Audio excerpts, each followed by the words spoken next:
rise from blister packs. Childhood whispers calling back. Figures posed in perfect time. A world of wonder built for you. Legends rise from blister packs. Childhood whispers calling back. Figures posed in perfect time. A world of wonder built for you. Toy me, toy you. The fun begins. Grab your grails, let's dive right in. Hello there, and welcome to Toy Me, Toy You. I'm Dave, and with me are my regular cohorts. Here's Lily, Mr. Rudy Zulu, Hey. and our special guest this evening from Excelsior domain is Andy. Hello. Thank you for joining us, Andy. Welcome to the Madhouse. Welcome. Here we are. So, what have we got coming up this evening? Let me tell you, we'll be having a discussion later on titled, What? No Transformers Allowed? Well, we'll be talking about a variety of robots, mechs, all that sort of thing, but definitely not Transformers. Lee, naughty boy. No Transformers allowed. What did I do? I'm just picking on Lee. It isn't like and- your wall behind you. Yeah. Shh. only for the purposes of the discussion and no Transformers allowed, just to be clear. And we will be doing a pick your own mellow yellow, hence I'm wearing some yellow, where we will be picking our favourite toys that prominently feature the colour yellow. I say that because they don't have to be all yellow, they just have to prominently feature that colour. There you go. It just gives us more options, and options are good, as Emgo would tell us. Right, before we do any of that, we're going to crack on with a little bit of toy news. So let's throw this up. Feel free to give us your thoughts on this as we go along, guys. Just shout out, and in the chat, let us know as well what you think of any of this stuff, by all means. So we got this from Mezco Toys 112 Collective, Doc Nocturnal and the Case of the Shrieking Yeti. So this is a set that will cost you a mere $200 in the American currency from Mezco's site. Approximately 150 of our British pounds. But probably more if you actually try and buy it, of course. But there we go. It's an interesting thing. It's obviously this promo shot with blood on. I don't think the toy actually has any blood packaged with it, but it looks interesting anyway. They always take nice photos to try and sell their toys to you. Yeah, whoever they employ to do it, they go all in. They are committed, it has to be said. It's like I wouldn't really buy a Mezco toy, but like the promotional stuff would make me want to. I just cannot afford it. Yeah, the price point is just kind of, I just can't justify it. Could I afford it? Technically, probably. Yeah, well, if I prioritized it over a lot of other things. But do I think that, to me, it's really worth that kind of money? Probably not. But they do look fun, and so it's nice to look at them in this news segment. Do you get both of those figures in that box? Yes. Okay. Yeah. Never heard of Doc Nocturnal. So this is from Mezco's Rumble Society line, which is basically their own original things that they make up. Okay. Hence why it's 2-4 in the pack. Yes. Yeah, I think they've done a Doc Nocturnal figure before, if I remember correctly, and this is just a different version thereof with a Yeti. But it's interesting. It looks like it's got like a metallic head. mm-hmm. It's quite cool. I'm getting Doom vibes. Yeah, and lots of soft goods stuff. Yeah, that's good. Soft goods and back metalized plastic, kind of just here and there.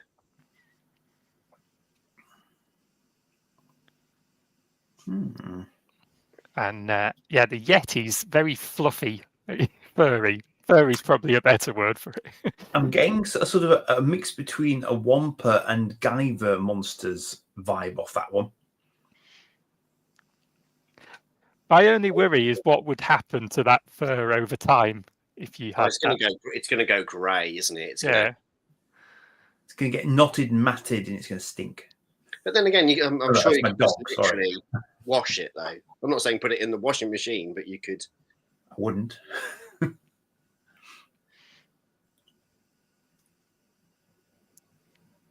know, It does have light up features. There you go. Put it in a detolf, never to be touched again. Yes. It won't show the dust, though, so there is that. Yeah. That is a nice face. Mm. Suitably horrifying. And the lights for the eyes do add something, I think. And then we get the obligatory accessory shots with the many, many hands of Many Mezco. hands. You know, it's the theme of our show, isn't it? We talk about hands, but that's now excessive. That's a lot of hands. And If snowshoes. 15 hands. Well, 8 pairs of hands. This is what you need when you collect tools for your hands. Very wise, Lee. Very wise. Very wide. Multiple faces for the Yeti and some sort of horn.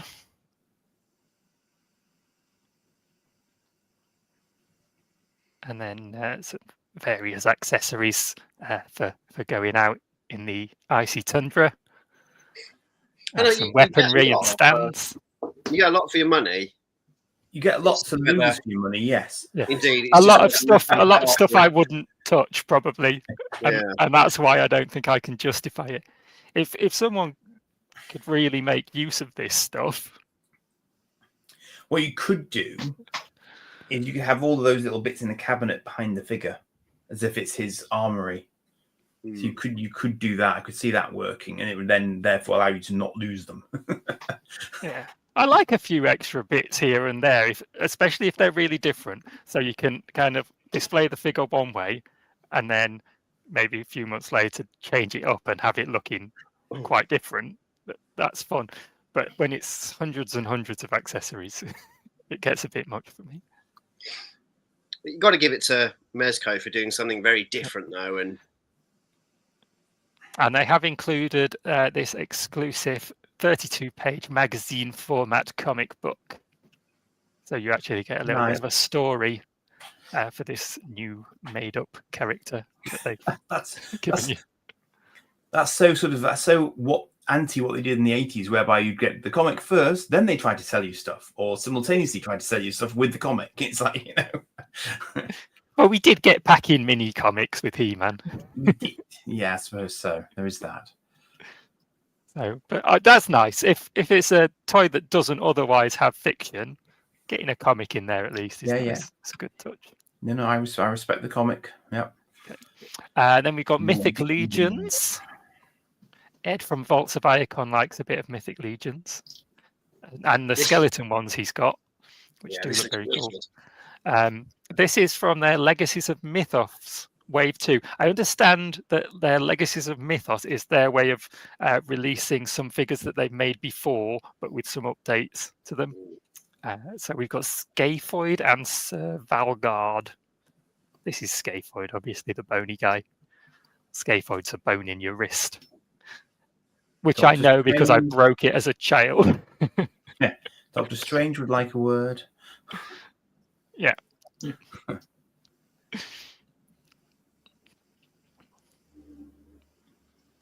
And then we've got an alternate head and some bony wings. Kerrigan from StarCraft 2 would like a word. Just calling out the inspirations there, Andy. No.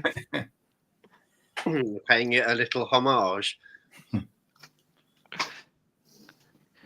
And there we get to see the various bits. No, I mean that is genuinely quite original. Fair dues to them. Yeah, it's nice. I like that they've got like a really different head. Yeah. A lot of figures you get different heads and they're all just like one's smirking on the right and one's smirking on the left. So it's nice to have something that's properly different at least. And then the Valgard, who is this little dwarven warrior with a hammer. He looks very cool. Don't call him little. Don't call him little. And then you can see how different they sometimes make their figures with with changing up accessories, he can also look like this. Yeah. Wow. And that's a longer set of legs on him and a helmet. Oh, right. So he becomes a knight. So there you can see he's actually got a whole separate set of legs.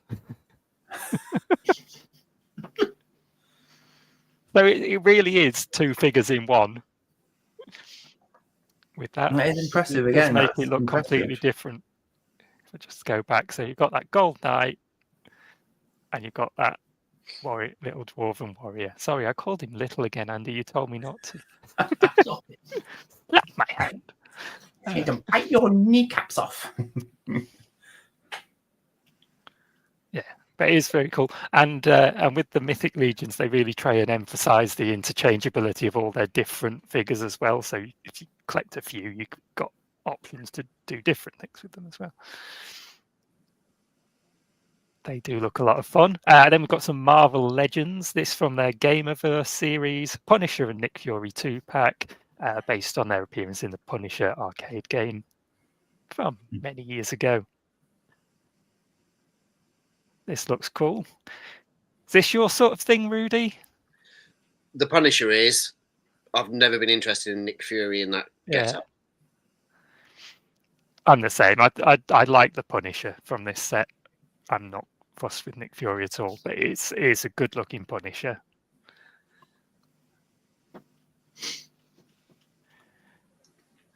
And they come with a few nice different accessories that they can pick up off the floor as they go along, beating people up. I find it unlikely that Nick Fury is going to achieve that pose in real life, quite frankly. But anyway, hovering in midair. Unless they've got one of those see-through stands for that particular setup, I feel that's a little bit...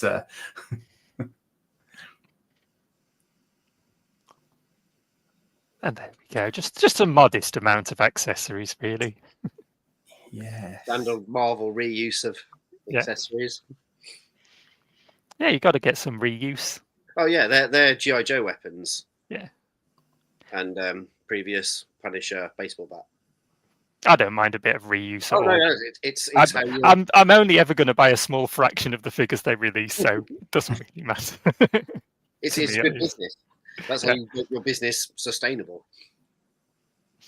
Then Masters of the Universe Origins Optimus Prime Armor He-Man. Because they're completely different weapons, Guzzy, that's why. So, this is interesting. And rubbish. Masters of the Universe crossed with Transformers. What did somebody say? What did somebody say on our chat? So basically, he's gutted Optimus Prime and he's wearing his skin. Is that basically what is going on? He's just going to Comic-Con. He's just made a cosplay. He's off to Comic-Con. I quite like it. What's going on with them pants? They don't look right. They're tight, aren't they? Tight around the thighs. I just think it's pointless. Absolutely pointless. It is pointless, and I won't buy one, but I think it looks quite fun. It's like, by the power of Primus, I have the power. Gareth's not a fan. I know Gareth's not a fan. Do you know what it reminds me of? It reminds me of like sort of a play school figure. Do you know what I mean? Yeah. Like the vibrancy and just the it's the primary colours going sort of in your face. You know, it's very silly, but I kind of like it just for what it is.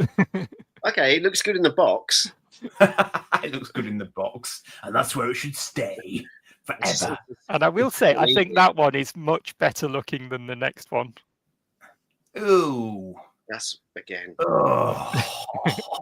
This one is truly hideous. So this is Starscream Armor Scareglow, which does at least have the advantage of glowing in the dark, if that's your sort of thing. Maybe Gareth will like this one a little more. It reminds me of that. You remember them mashup ones? We could take them apart. Yeah. It just reminds me of that with the. I think they've officially jumped the shark. Oh, are they axes? Oh yeah, they're definitely axes, Rudy. Yeah. Definitely. But This it's is not. rubbish. Hang on, hang on. Rubbish. Hang on. That's not Starscream or Skeletor wearing a Starscream head, because the face isn't Skeletor's No, face. it's What's going on Scareglow. there? Scareglow. It's supposed to be Scareglow. Oh, Scareglow. Yeah. Okay, I have no idea who Scareglow is. I can go and grab one if you want. No, it's fine. Anyway. I can't summon up any enthusiasm for It's it. quite a nice box. We'll give him that. Yeah, I think the Optimus Prime He-Man one looks quite fun, but this is hot garbage. That's my take on it. And then we've got Nacelle Company Star Trek. This is from Star Trek Enterprise to Paul. And then we're going to see from Star Trek the animated series BEM in a minute. There's just a couple of shots of each that they've released to sort of preview it. Jolene Blaylock. So that's to Paul. Any thoughts on this from the Star Trek fans? Nothing I can commit to a live stream. No. Like we mentioned a few episodes before, I love what Nacelle are doing, where they're just giving us random characters just in no order or sequence. It's really cool. If you're a massive Enterprise fan, you're getting. Well, it's funny actually because don't diss the hoodie. Art Asylum did do Enterprise figures back when they had the license in sort of early 2000s. Well, yeah, thanks, Ed. Honestly, however, that is giving the deep analysis there. I feel that is an accurate statement. However, if we're being completely objective about it, he's got like sort of enormous legs, but that are slightly too long. But yeah. Is that better than a Playmates figure? I don't know. More hands, of course, than a Playmates figure, but it's a digital render, so it's going to be. Yeah, this looks great. So that's presumably the original Star Trek animated series, is it? So that's not Lower Decks. No, it must be. They'd say Lower Decks if it was Lower Decks. Yeah. Wed.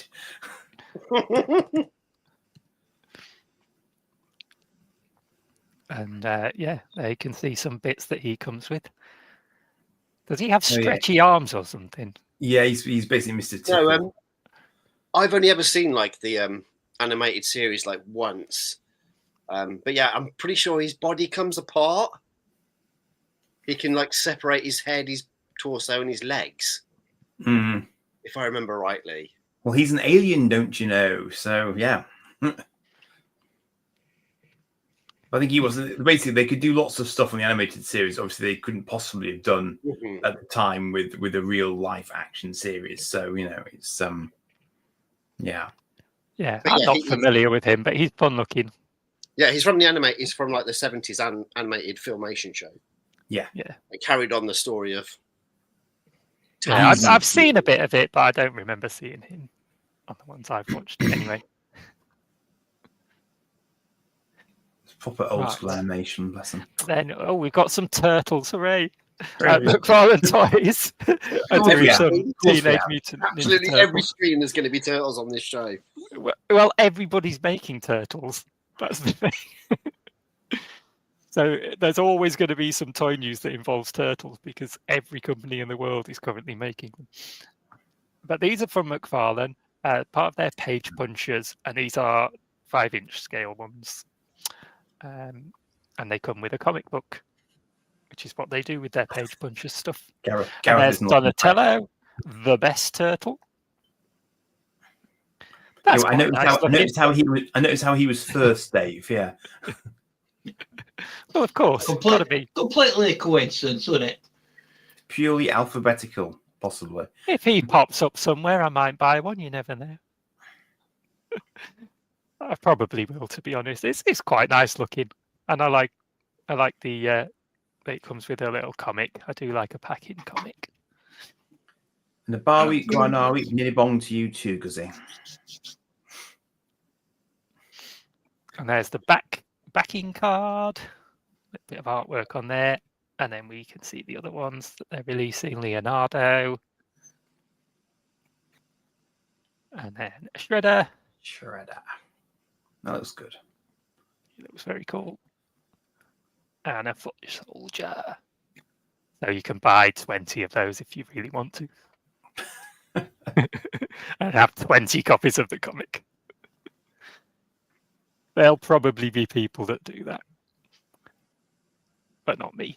Boss Fight Studio, my new favourite toy company, from their Epic Hacks, are going to give us a Conan Reaver of the Black Coast 1/12 scale figure, which is up for pre-order in the US at $65.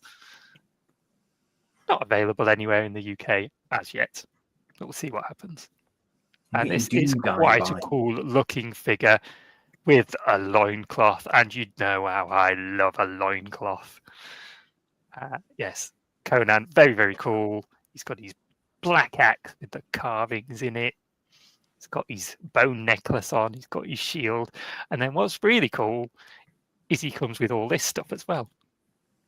So you can give him two completely different looks in one. So there you go. That's everything he comes with. This is a really nice looking figure. I have a couple of Boss Fight Studios figures and they're good quality. So yeah, I can see myself getting more from them as time goes on, which may include this one. I like the shadowing that they've put on it. Like that was going to be my next point. It's like when I first saw it, I was like, it's a bit May. But then when I looked at it properly, I was just like, yeah, it's got loads of definition. Yeah, it's good that, because I often have a problem with those sorts of toys with the way that the chest is articulated, because it always looks a bit bizarre to me. But actually, they've covered it about as well as you possibly could, I think, with the. I mean, it might just be the picture, I don't know, but I suspect that the way they've sort of shadowed it is quite clever as well, because it's kind of masking the joint a bit. Mm-hmm. I'm wondering if they've like inked it, or they've like, or they're going to dry brush each kind of like one, or give it that. Yeah, there's definitely some texture on there, isn't there? Because that's where I always think Marvel Legends fall down, is when they do a skin character, like a Wolverine with no shirt on, or Sauron or something. They just don't put anything on it, and it's very flat. Yeah. And then it doesn't hide anything. Everything is on show, literally. But yeah, that's wicked, Dave. He looks very, very cool. And in the same wave, they're giving us this Beelit, Queen of the Black Coast. So she has this look, which is cool, with her sickles. And then she can also pull off this look, which again, completely different, really. Two different outfits. This one a bit more pirate themed, perhaps.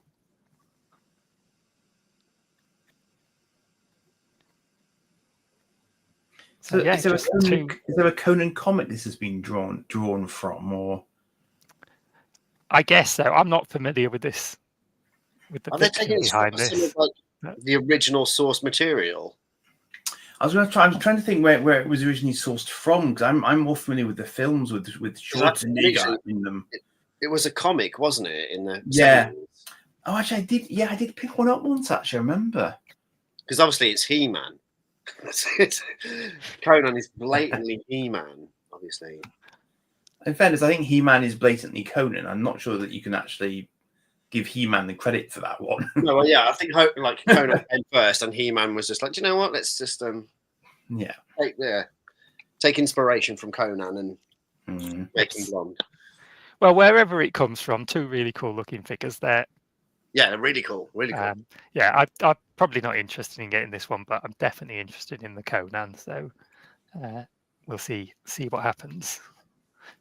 Transformers Retro G1 Wheelie, and we'll see Outback in a minute as well. Hang on, on a point of order, Millard. Yes. What's he doing? What's that? We're not talking about them. Off. Come on. Come on. This is the news. This is the news, not the discussion yet. It's okay. It's okay, Andy. Calm down. Look, it's our channel. We can break the rules if we want to. Fair. Yeah, anybody interested in this wheelie? Or really any wheelie ever? I'm interested in putting them on the bonfire. I don't know, it's an incredibly bizarre looking vehicle. that they just can't pull it off. Because when I watched the movie in '86, I quite enjoyed the character of Wheelie. It becomes a bit more grating later on. But yes. Oh dear. Oh dear. Oh dear. No, Borders, dude. No. You haven't been paying attention to the premise of this particular episode. That's all. I just gave you the Transformers the movie universal greeting, absolutely, vowel spot on and everything. So that's unfair, quite frankly. It just made us his little like a roller skate. Yeah, it's the price roller skate. I really don't know what it looks like. To be fair, Doesn't it looks really like look a snail like with anything. It's wheels. so I don't know. I mean, the colours That are nice. I'll give him that. It could be. It could be. All right. I And think then if you're a Outback I have more time completionist, for. if you're desperate to get every character from the movie or season 3, then you're going to get Wheelie. But now, Outback must be one of the very, very, very, very, very, if not the only, possibly with the exception of Warpath, Minibot that actually had a weapon built into him. Did he have that? Actually, no, I'm telling a lie. Did he have that in G1 or not? Did he have a hand weapon in G1? Perhaps he didn't actually. I'm not sure he did. no, because he's just It a would have just repaint been a reuse of Brawn. of Brawn, Yeah. isn't it? So it was Yeah. just literally a colour change and a head swap. Yeah, so he must have had that in the comics. I think he had a turret in the comics. I think he had a turret in the comics as well. But that He looks rescues great. Ultron. He rescues Prime, doesn't he?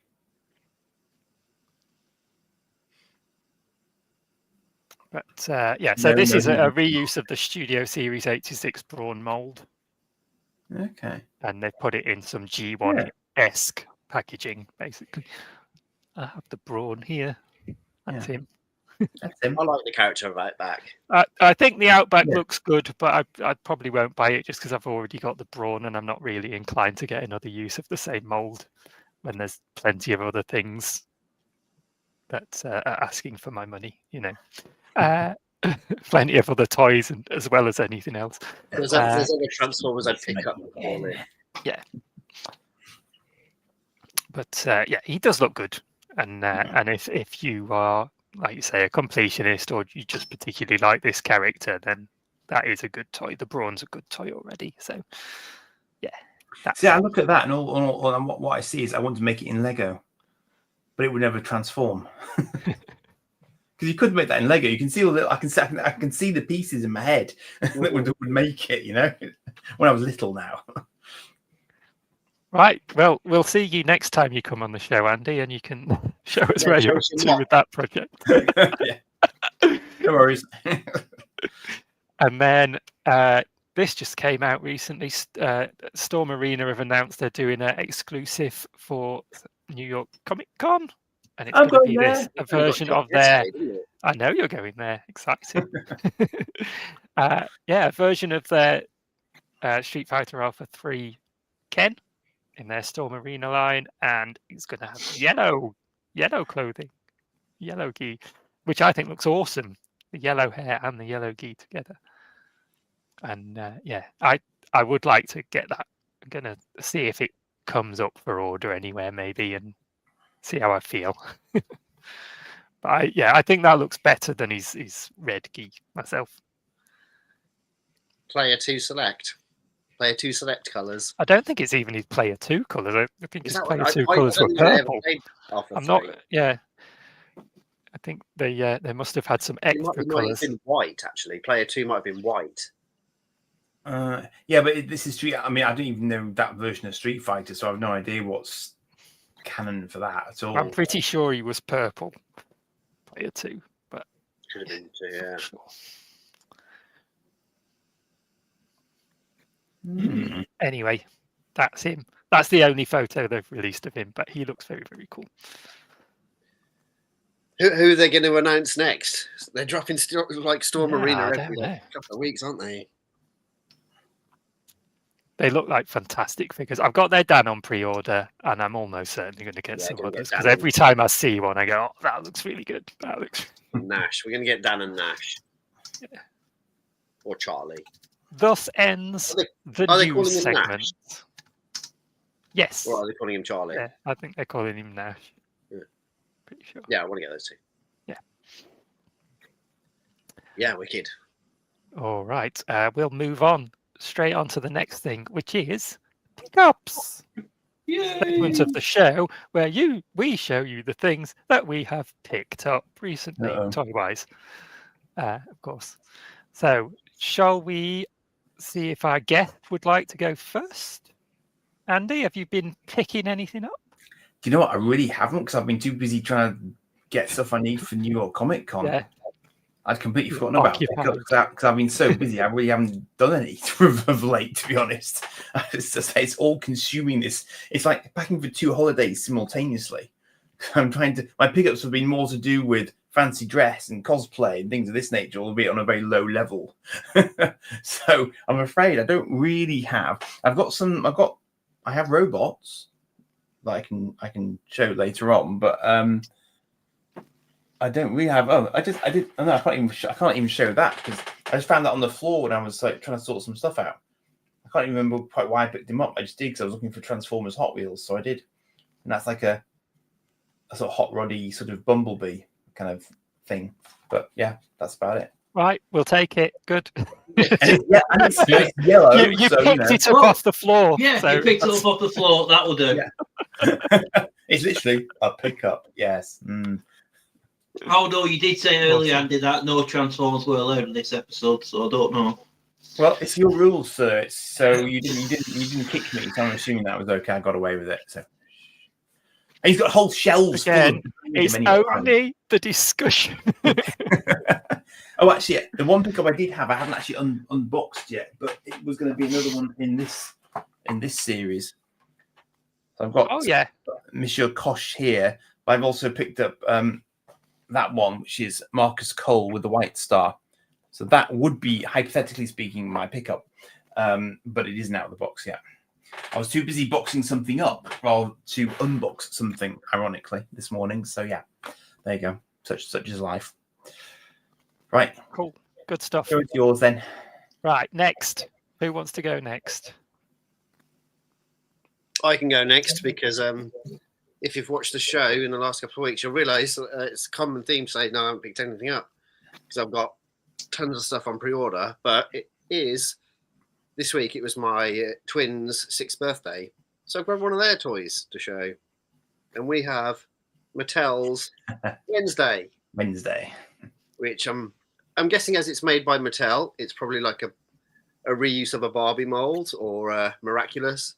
But yeah, it's I think it's Monster High. Maybe. Monster High. It's definitely Monster. Yeah, it's definitely Monster High. Then being the proportions. Not ask how I know that. Just because I've looked at the Barbies that we do have, and Barbie's really curvy, whereas this she's really like thin. But yeah, clicky fingers, like leather. Back accessory. She comes with a thing and a stand. Yeah, this is like super cool present for a 6-year-old girl. So yeah. Yeah, Lee and I are actually admins of a Monster High collectors group. Okay, Yeah. cool. Sorry, Lee, did I let that one out of the bag? You kind of did, didn't you? Yeah, president, you know. I feel like we've watched Monster High a few times, but we don't own any Monster High toys. But yeah, super cool pickup. No, we have owned a few over the years with my kids growing up. The way it continues for They've had a me bit to of show this and toys, that. I'm afraid. I'm pretty sure they'll come in October. Right. Lee, you got anything to show? Yeah, I've got a couple. I've got a couple of things. I have got. So I have been. I saw this on the Smith's website the other week. Not the other week. Yeah, last weekend. It is Marvel Legends, the game bus, Black Spider-Man. Oh, nice. Because you can't go wrong with a black Spidey, I guess. But, Is it just anything black now? unless it's Venom, of course, in which case that could be more problematic. Started Hey, off as some of- Black Primes. He's sort of Hey, stretching some of my out now. best figures are black. G2 Spider-Man, as I Jeez. like to know. Have him known as. But yeah, this always been one of my favourite costumes, and I kind of wanted to get the one from the 90s cartoon. But this is close enough. The only difference really is the back of the hand on the cartoon. In the 90s cartoon, it's square, but he's got like triangle strike things. But it's very nice, very posable. As you can see in the pictures, he comes with extra hands. Spread finger hands, whippy hands, and fist hands. And Fisting Oh. hands, hooray. That was very nice with his whippy hands. And he also comes with this black symbiote webbing. It's a Venom suit then. Yeah, it's based off the PS2 game, which I've not had a chance. Which I've heard is a very good game. Not had a chance to play it. Unfortunately, I've got an Xbox, and as most people know, Spider-Man is it's kind of owned by Sony. Yep. So yeah, it's very good. The posability, it's enough to do enough of the Spidey poses, and Yeah, it does look very good. Oh. I've seen that on the peg myself and been quite tempted. the only thing is, it's hard to search because it's not called Black Spider-Man. It's called Black Suit Peter Parker. So that was so I only came across it by accident. But I'm very glad I got it. And it's going to kick up the fuss. It's also Transformers related because, as we know, he did appear in the black suit in issue 3 way back. Yep. Early crossover. And also this week I picked up this Power Rangers 2-pack with the Red Ranger and the Yellow Ranger. But the difference is they're actually kind of gender swapped. Because it's based off the Booms comic, where Trini and Jason somehow have their powers swapped over. So Jason's is the Yellow Ranger and Trini is the Red Ranger. Can't they just, sort of put different suits on?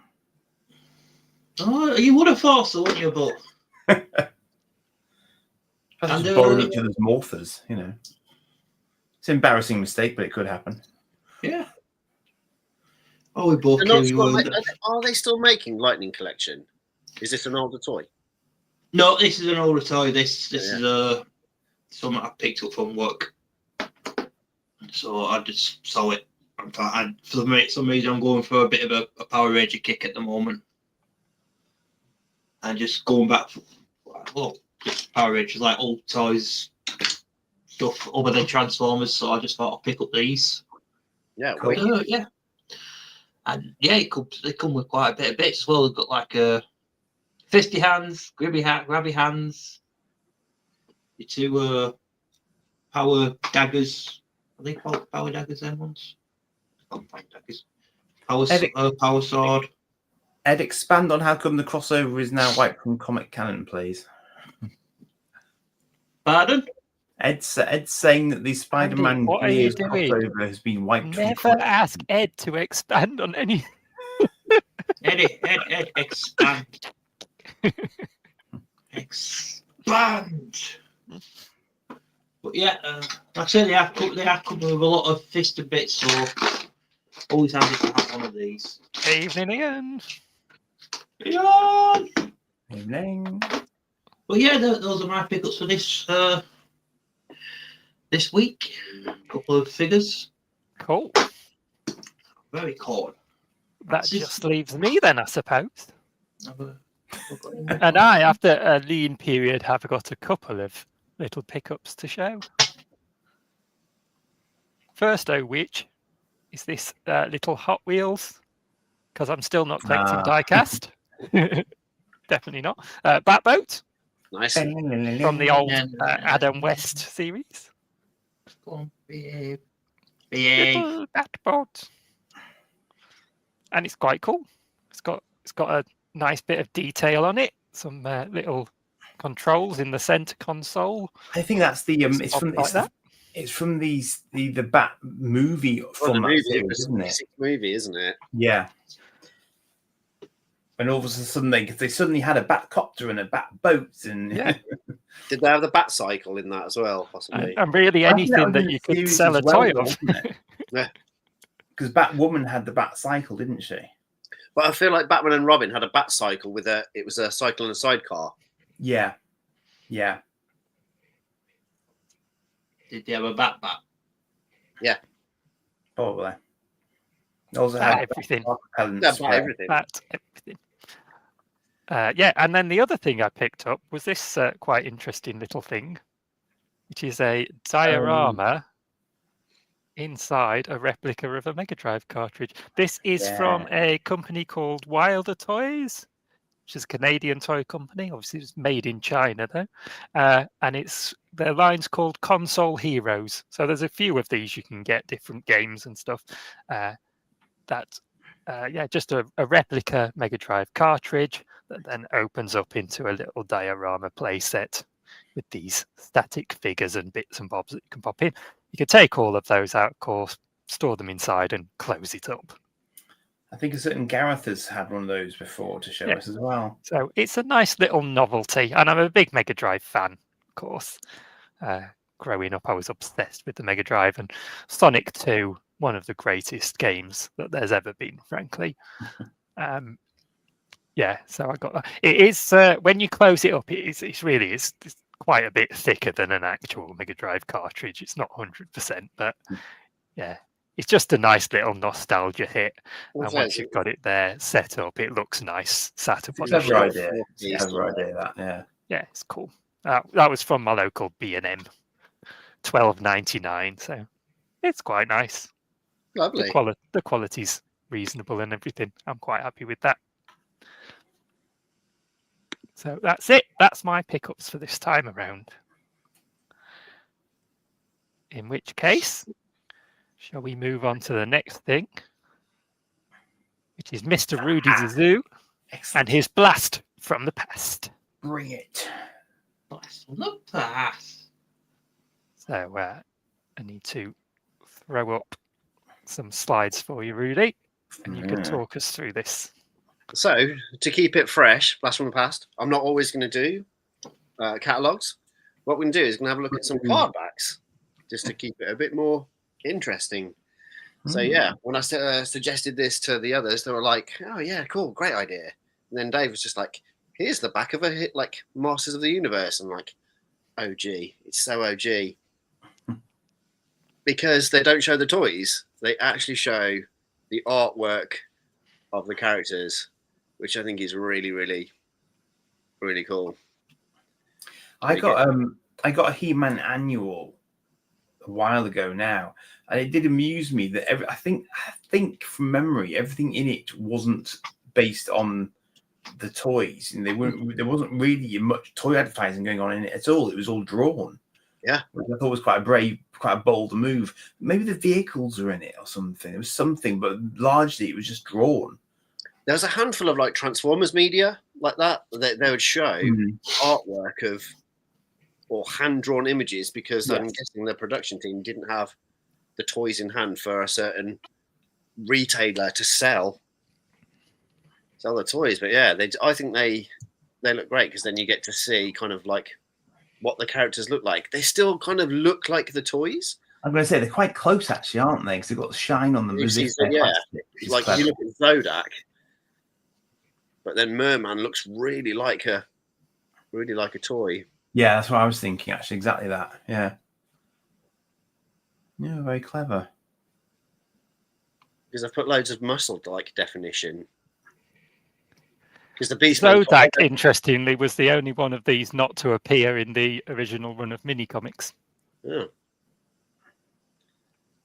But yeah, it's always like the sayings of collect them all, and they're 5.5 inches, and then it's you can get Ram Man.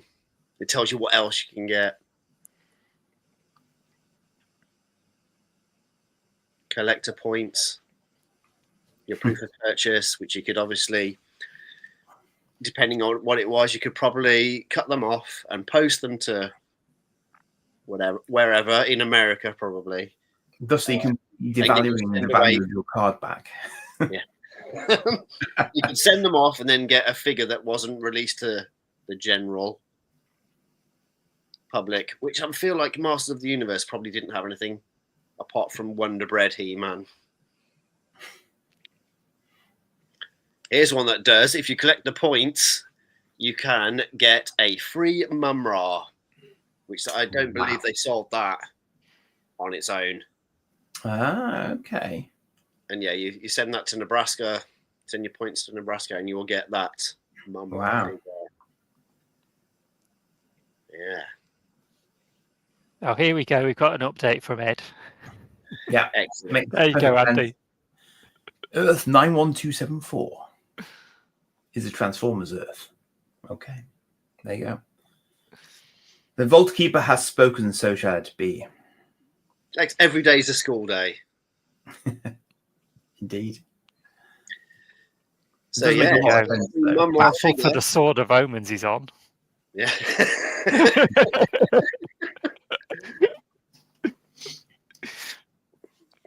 Ancient Send your check. Bowl. Send your check and your proof of purchase points and get yourself a Mumra. There we go. They've clearly signposted good Thundercats Yeah. and evil The mutants. good and the evil mutants. Yeah. And yeah, I feel like this is this going to be wave 1 or wave 2? Mumra and Ravage. Since when did he have a sidekick? Yeah. Which I think that's Marmot. So I'm wondering if this was like a European release or a Canadian release or something. Oh. There's some slight variations on names. Yeah, it was his dog. Yeah, and you got the Looks like a static, dog. static figure of the kittens. Can you Probably zoom in? less annoying than Snarf, hopefully. Yeah, the Wily Kit and Wily Cat were like static figures on a stand. That's interesting, isn't it? So obviously they were trying to scale them, so in fact they felt they couldn't articulate them at that size. So fair dues. I do appreciate the clarity of instructions for the Battlematic action there. Using your forefinger, push down the Battlematic action lever on the back to move arm. Fair. And they've done like a bit where you kind of see the fade of the sword. So that's its. You've seen its motion capture photography. But you'll see some differences on the toy to the screen. It's Groon the Destroyer is slightly different colours. And Rotaro is slightly different colours. I think Yeah. Ultraman was slightly different as well, because didn't Super 7 recently do a toy colours version of Ultraman? Yeah, and I feel Yeah. like he had a bit more of a bigger loincloth skirt on. But yeah, it's just nice to see Carbacks, because I don't think they make toys like this anymore. In like new toys, I don't think they do the card back as expressive as they did in the 80s and 90s, apart from the independent toy companies. Nowadays they probably just have a big sort of QR code on the back of it instead. Yeah, advertising the web show and all the other information you can get with it. Yeah, nostalgic look back at card backs. There you go. Thank you for that, Rudy. That's cool. They We are- shall they look are- forward to more card backs in the future. Well, they are very handy though, because they do often form a very sort of good catalogue. I mean, that Babylon 5 figure I was showing before. When you by show the time- that, oh my god, this is like perfect. By the time, but yes, I know, totally unintentional. But by the time you get to the end series, obviously you then get the full sweep of that series on the back of one figure. So then you know which other ones you need to get, because for the most part, anyway. But it's kind of quite a useful reference point a lot of the A time. handful of other, like I feel like Star Wars did that. They'd show the whole like 92 figures or whatever you could get. I And realised I Turtles. didn't show you this. This is the box I got with my Sonic 2 cartridge. There So you go. you can Goes see the the card back back. of that. Live There action you card go. back. So it shows you See, that's going to be the least inspiring cartridge flips hardback open ever. to diorama. It does. It's It like, does show what you bit- what other ones you can get though. There's a Sonic 3 and a Street Fighter 2, and there's one that actually looks like a Mega Drive, and then opens up into a really bland-looking diorama. That's the best they could do apparently for the other things that were available in this series on the Hot Wheels card back. That is rubbish. Now we've just got into live card backs. The whole joy of it is seeing the other characters you can get in the wave. So you buy one and then you think, do you know what? My next purchase is going to be whatever. Stuck or... Yeah, Not definitely. Man or- That's that gives you your pester power when you're a kid, doesn't it? Mhm. Oh, Get yes. that one next. And when you think about it, in the days before the Tinterwebs, how else were they going to push it to kids if there wasn't a cartoon or something at the same time? Yeah. All they've got is what they've got that's in front of the kids' nose. So as you say, Rudy, it's absolutely they'd put all the Star Wars figures on there because why wouldn't you? Yeah, makes perfect sense. It's all of this is available. Yeah, and that's why it was good when they did the little pack-in mini comics and things as well, because then you actually read about the characters. Well, that would make you want the other toys. A lot of them came with catalogs. I mean, I've had a few things where they've had sort of great big fold. I mean, the Transformers themselves are good examples of that, where they had the full release of that season came on a pamphlet inside any sort of moderately sized box of a Transformer. So yeah. Right. That could be an idea for a future show, couldn't it? Yeah, pamphlets will be at some point. Yeah. We'll take a look at pamphlets. Cutting edge stuff. Nice. Nobody's ever done this before.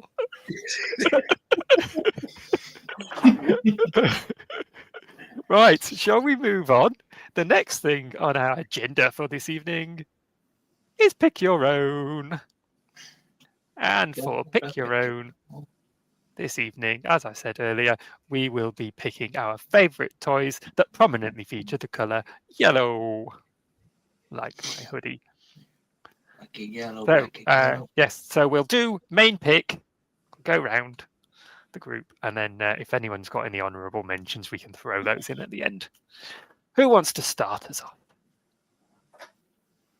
I have something that's quite yellowy yellow. Go on then. It was promising. So I was sitting in my living room as you do, and I thought, oh yes, I must think of something that contains the colour yellow. And then my eyes drifted to a cabinet, and I went, ah! Lo and behold, I have the perfect item.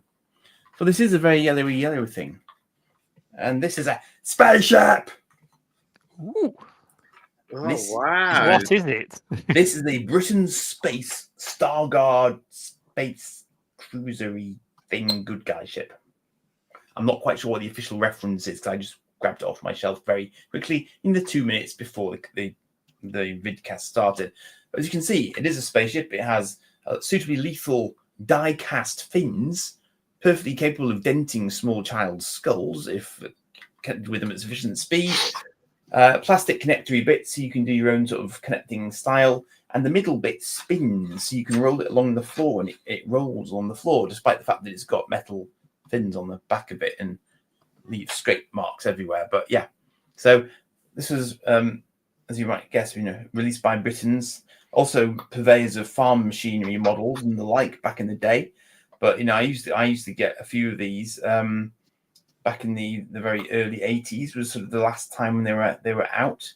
And they had this, and then they had sort of white and blue versions of it as well. So they kind of re-released the same mold in different colors even back then.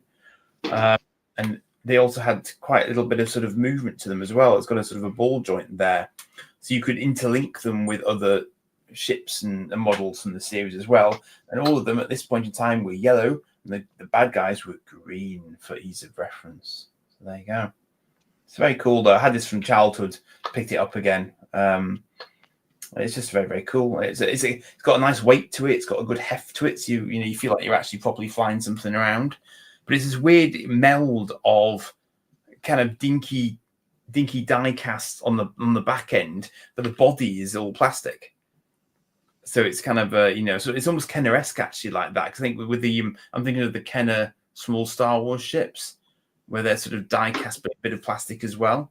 And this is not dissimilar. But you can quite happily do that, and then slot them back together again. You see, so it's all sort of it's modular and so on. So you can just do whatever you like basically. So clever stuff, but of a certain age, obviously. Nice. I've never seen that one. They would That's new to often me. have a pamphlet, and they definitely had catalogues, didn't they? No, yes, they did in this, and yes, I do have one lurking around the place. Yes, definitely. Very nice. Who wants to go next? Yeah, I suppose I'll go next. Why not?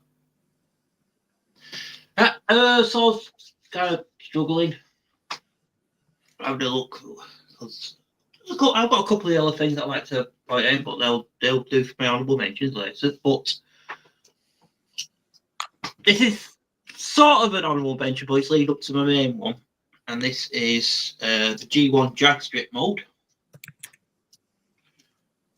We're doing well, so we're not supposed to be doing talk about Transformers in this episode, aren't we? Again, just the discussion. But this belonged to my brothers, and this was was in his little toy box at our grandparents', and it was one of them toys that I weren't allowed to touch. This was my brother's Transformers, not mine. I weren't allowed to touch it until a couple of years. Many years afterwards, I found it in a box in a storage unit that we had, and I pretty much picked up and went, "You've no need for this now," so it's coming home with me.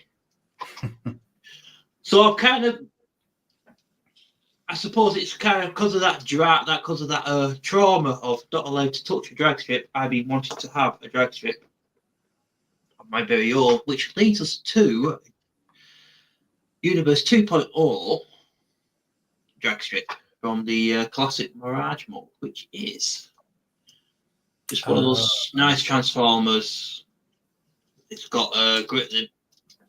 The design of it is sleek, and then you get to the vehicle mode. Let's just get that up there. And you got this cool looking race car, and this is drag strip. Not Minisaur's Lego arm. This is drag strip. We can't combine, and I think that's good because it just gives you a bit more opportunity to appreciate this as the figure it is. So that's a bold move they've made there. They've made his nose his weapon. His nose is weapon, which is this little thing here. Yeah. Lose the weapon, he ain't going to transform so quickly. He ain't no transformer. But I like to think this is like a futuristic space crossbow sort of thing. Yep, got that. Which I think Absolutely. Yeah, it looks cool. It's a great figure. You got your nice red wheels. It just carries off the colour scheme of yellow very nicely. That's my picture. Okay, I can go next if you want. Yay! So my pick, which isn't entirely yellow, but does prominently feature yellow, as I've been at pains to point out that is what we're going Wait for. it.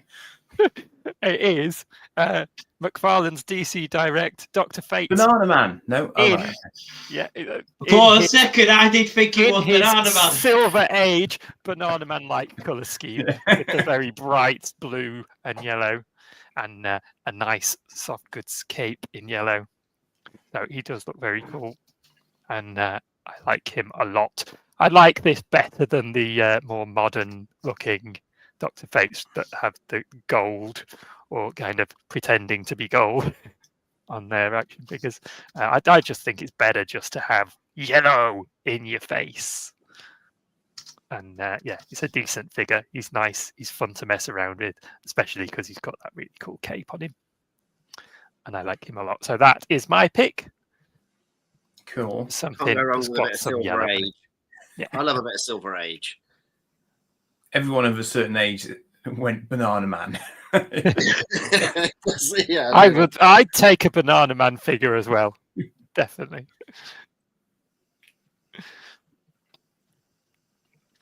All right. Who's left? Rudy? Indeed, Rudy. me. So in the same way as Dave, it's primarily yellow, but there is other accents. But I wanted to step it up a gear, and I've gone for translucent yellow. Mm. So we have got Action Force, Swarm Trooper with gear pack. So yeah, riot shield, That's cool. extra wings, and a slightly different weapon with a silencer and laser scope. So yeah, so this is like the standard Stormtrooper, Swarm Trooper. But yeah, you could buy an extra pack to turn him into a flying riot protector. I was thinking that mellow shade. Absolutely. So yeah, This super reminds me of Buzz Off from Masters of the Universe. cool. Absolutely, it is based on a. Yeah. I think it's based on a Hornet. It reminds me of the baddie out of Ant-Man. The first Ant-Man film, remember? Yellow Jacket. Yellow Yellow Jacket. Jacket. Yeah. Yes, very good. So yeah, there's so much detail in a Valaverse Action Force figure. I think even the weapon is yellow. There we go. Yeah, I do like the honeycomb effect on the wings. Yeah, and for the sure. shield. Yeah, It's it's nice. definitely the Yeah. honeycomb that sells it. Yeah, and even the stand they did as translucent No, yellow. they fully committed on that one, fair dues. Yeah, absolutely. No half measures. No half measures, no. All right, should we do some honourable mentions? Absolutely. Yeah, why not? If we're still on me, I can go first. Go on then. Because we've kind of already seen, here we have Trini, the Yellow Ranger from the Lightning Collection. I'm not the biggest Trini fan, but I adore the Yellow Ranger. It's that anomaly of, in the show, it's a guy in the suit, and then when it cuts to Angel Grove, it's an African American, an Asian American girl.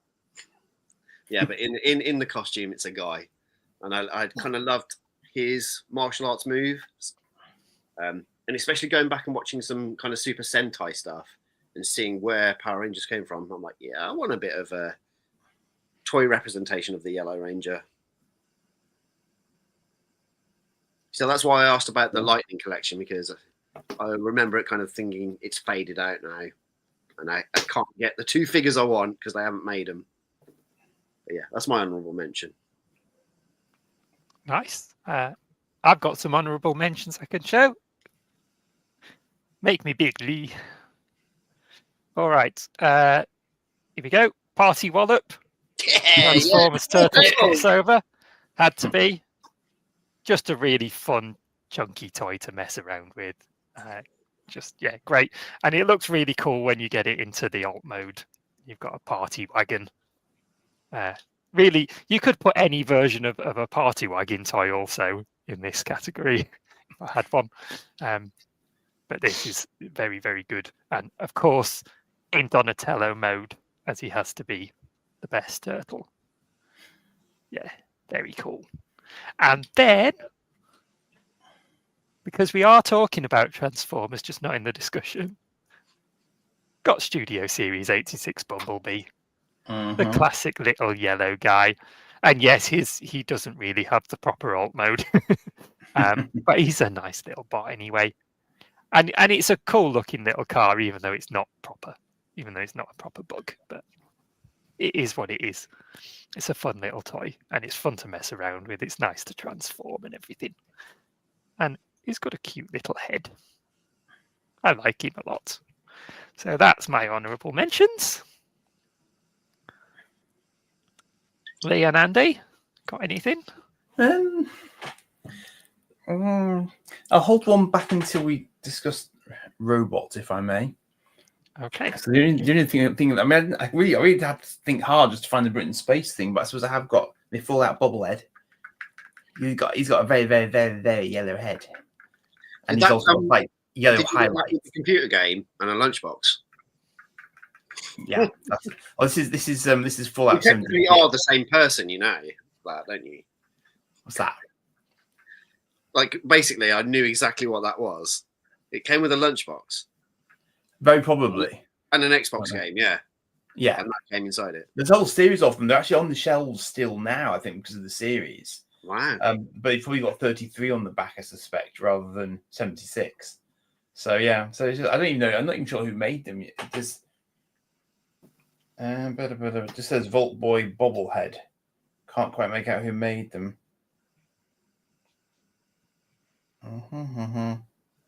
No, can't quite make it out. Oh yeah, but I've got a couple of these. They're just quite good fun. It's just completely random, but they're probably not technically toys, but they've got some articulation ish.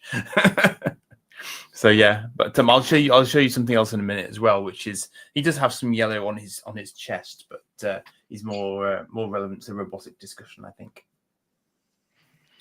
Excellent. And that just leaves you, Lee. Yay! So of course we've got the old Yellow Ranger.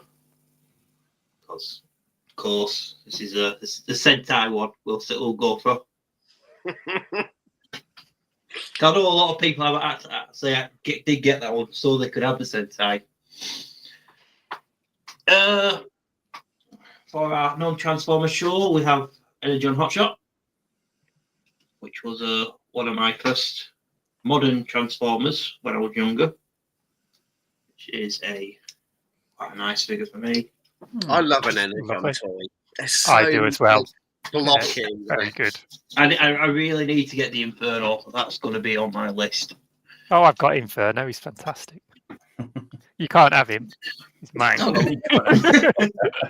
Just want to let you know I've got it. So, and another one, of my favourite ones is I got this from Technician 2 years ago. Is a War Grade one from Digimon, the anime hero series, which is basically a big dinosaur dude with massive claws and armor, which is just awesome. Don't hear about Digimon nowadays, do you? No, not a lot, do you? No, When did Digimon come out? Because I do remember watching it, but it was about that. 96, 97 maybe? A year Yeah. after Pokemon? Why not? Yeah, Maybe around- at the same time? It must be on some time slot that I just caught it for some reason. That's weird, isn't it? It was one of my favourite. I think I prefer Digimon to Pokemon. I liked it. I remember liking it. As I said, I just don't know why I was catching it They're particularly. both very different. They're so different from each other. Which is always ironic because people said Digimon was a Pokemon clone when they're so far away. So they're quite different. They're quite... And I remember catching in the comments earlier how Guzzy mentioned this. I've got you covered, Guzzy. Ah. Because there we are. Is they did do a black one, but I couldn't do a black prime, so I decided to do a yellow prime because you can't go wrong with a yellow prime. Stop trying to make that happen. Yeah. It's happening. There you go, Guzzy. I'll look after you. So is that Optimustard Prime? It's a This is actually a female. Right, Andy. It's been nice having you on the show. We'll just get rid of you now.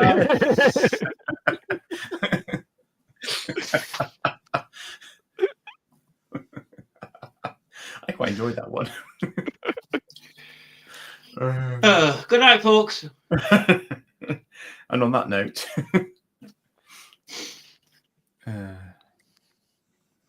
We do love Prime as a fire engine on this channel, though. On this show. It is one of the best prime toys, and I think I need to get hold of it in some shape or form. The fire chuck. But it does look nice in yellow, I've got to admit that. It does. You're making me want one now. It's hard to get hold of those as well. And I have got one more honourable mention. Banana Man! Hey, When little Eric eats a banana, there's Dr. Fate. here it Hey. comes, Dr. Fate. It's Banana Man! Funny. Yeah. A jaw to rival Bruce Wayne himself. Mm. Okay, lovely stuff. That was Pick Your Own. And now we're going to go on. I'll let you take it from here, Lee, because you're going to give us a brand new segment. Ooh. Brand new segment. I kind of forgot about it. You just provided me. Oh, buckle up, people. It's all about the wrong toys. And you haven't got me for Optimustard Prime. Good Lord. Hey, we're the king of cheese here. So the idea behind this one, Dave and me had a little discussion. He said, "Do you want to do your own little segment about the wrong toys? Because you can't go wrong with a Black Prime, but you can go wrong with some toys." And I've got a shadow at the door. Hiya, you all right? If you give the cat a meds as well. Oh no, give the cats a drugs. No. There we go. Thank you. Who's Anywho, that? it always happens to me, doesn't it? Anyway, wrong choices. So we're going to be talking about mistakes that manufacturers probably could have rethink about their designs and everything. And the toy for this week is Toy Biz Shapeshifters Punisher. Now, if you know, you know. I've got a funny feeling, you know. Rudy is experiencing technical difficulties. Yeah, if you know, you know. Yeah, you know. So yeah, this is the Punisher. He came in a black. He also came in blue.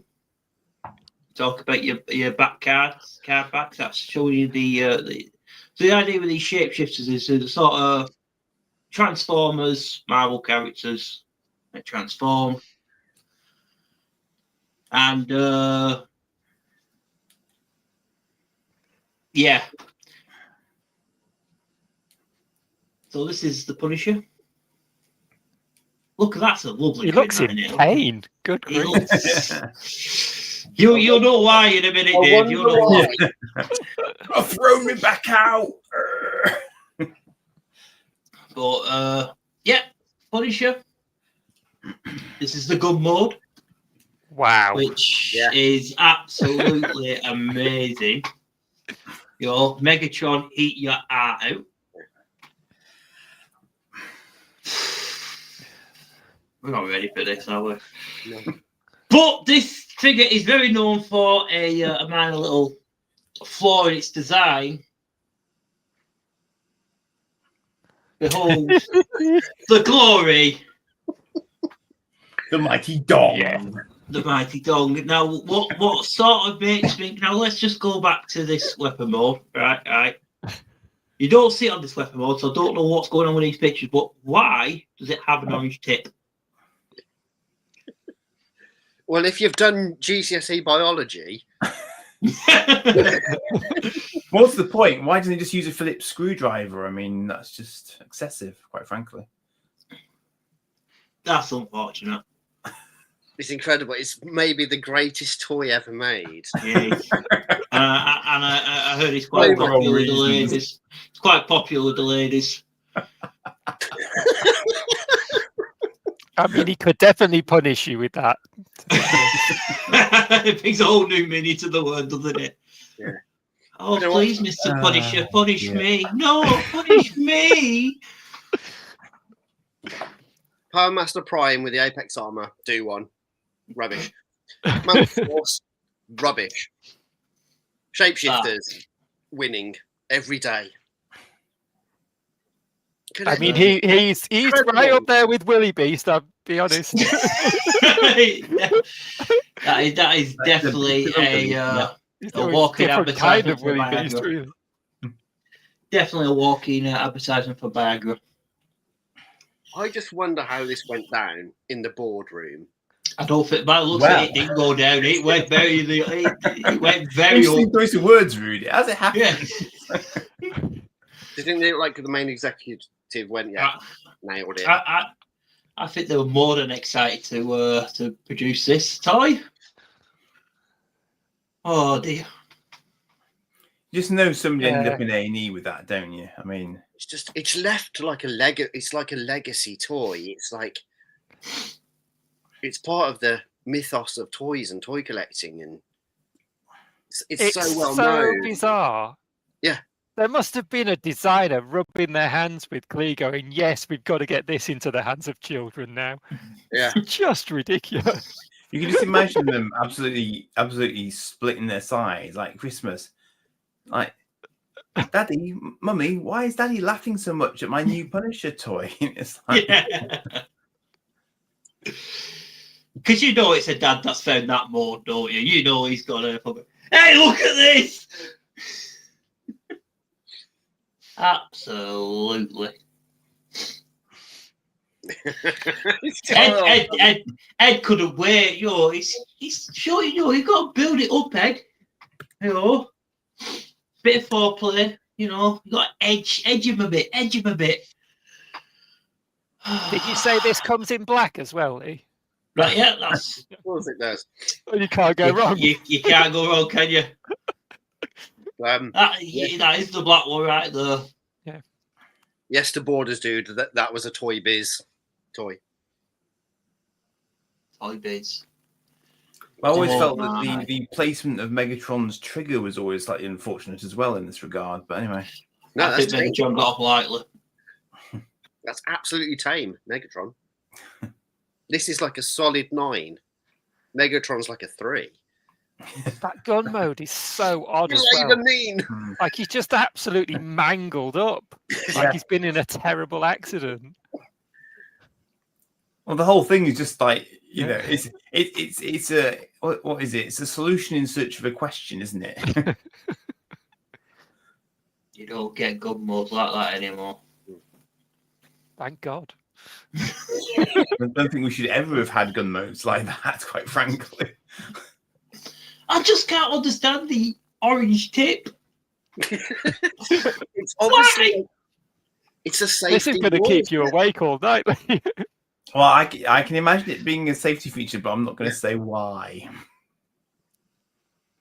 It's like because if you buy G1 Megatron, or like it had the orange bit that went in the barrel on the reissue, I think, to sell it in again in the in America. And it's that. Yeah, I actually wonder if it's orange. Is it a safety feature to caution you that something might come flying out of there if you're not careful? Well, yeah, for sure. It's not like they can put on the package, beware of erection.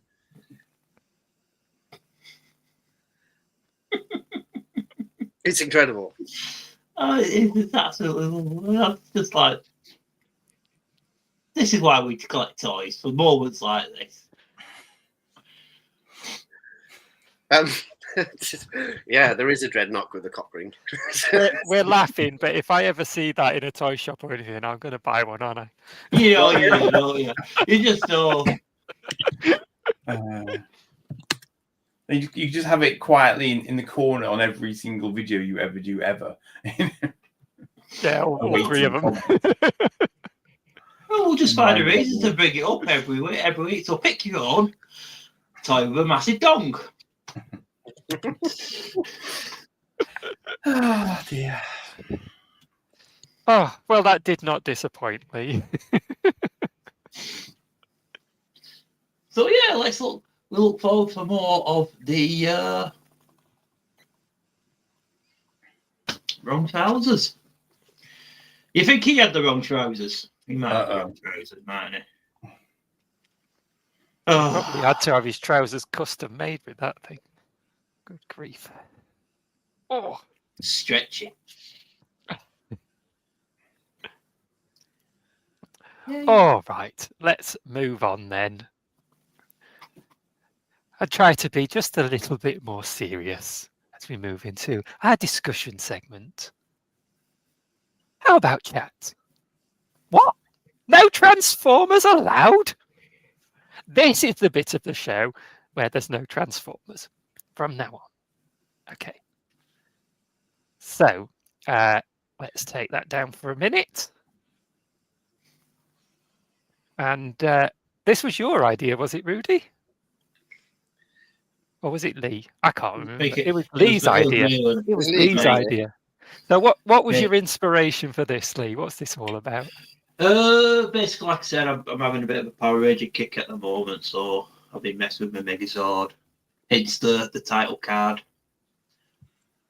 And I know a lot of... To say we are supposed to be a toy live stream, we do talk a lot about the old T word, don't we? Have you The noticed? old, no, have you not noticed? No, the old TS. So I thought, would it be good if we could just if we could get through an episode without talking? It's completely hasn't worked because we've done nothing but talk about them from the start. Well, we've got it out of the way now. It's done. It's done, so we're gonna. I thought, let's have a look at other mechs, other robots, because at the end of the day, they're some of the best toys. Some of the coolest toys are robots. All right. I can't disagree. So, has anybody brought anything with them that they'd like to show and tell? I have not, because I simply don't have any. So I'll let you guys take the lead on this. Shall I go? Absolutely, go for it, Andy. Go for it. I'm going to go for one of the more modern things in my selection collection at the moment. If you'd like to put me on large screen.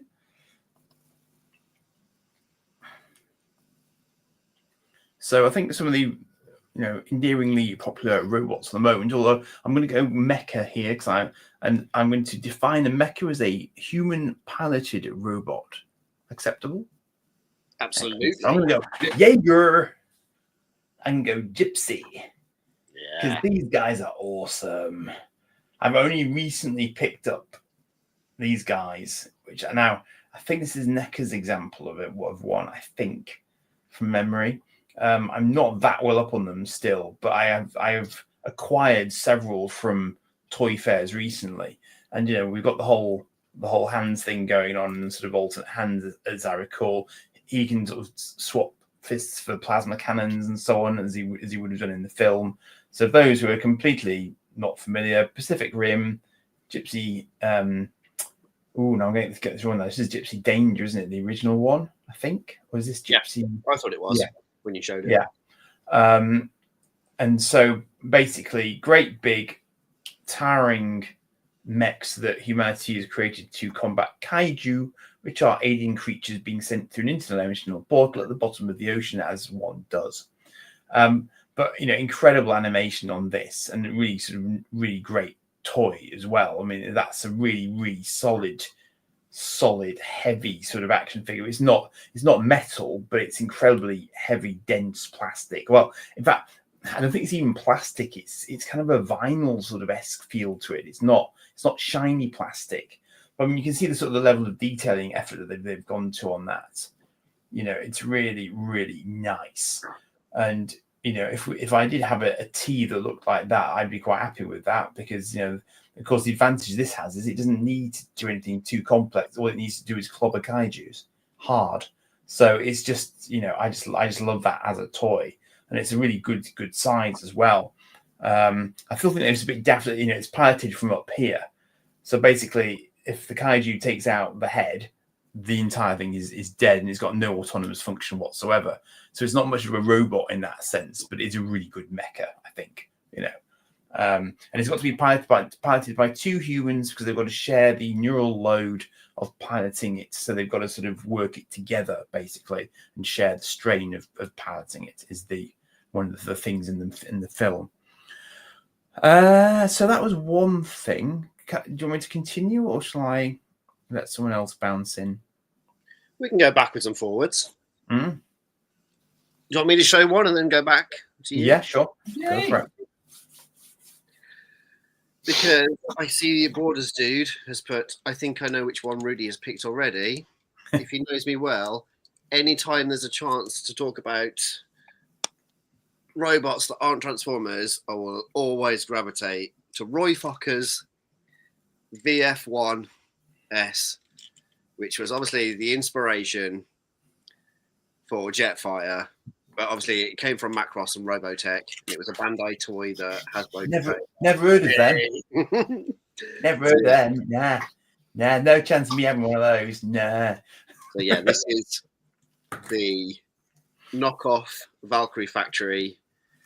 But yeah, this is Roy Focker's VF-1S in Gerwalk mode, which I feel is the most ridiculous yet amazing bit. The in between Batroid and I won't call it plane, but it's like a fighter mode because it just Very looks fighter, so yeah. Japanese. It's ridiculous. It's got its like space flight extra bits on it. All these come off, and there's different weapons. It has changeable hands, so it has smaller hands that are articulated, but I like to go for the anime over proportioned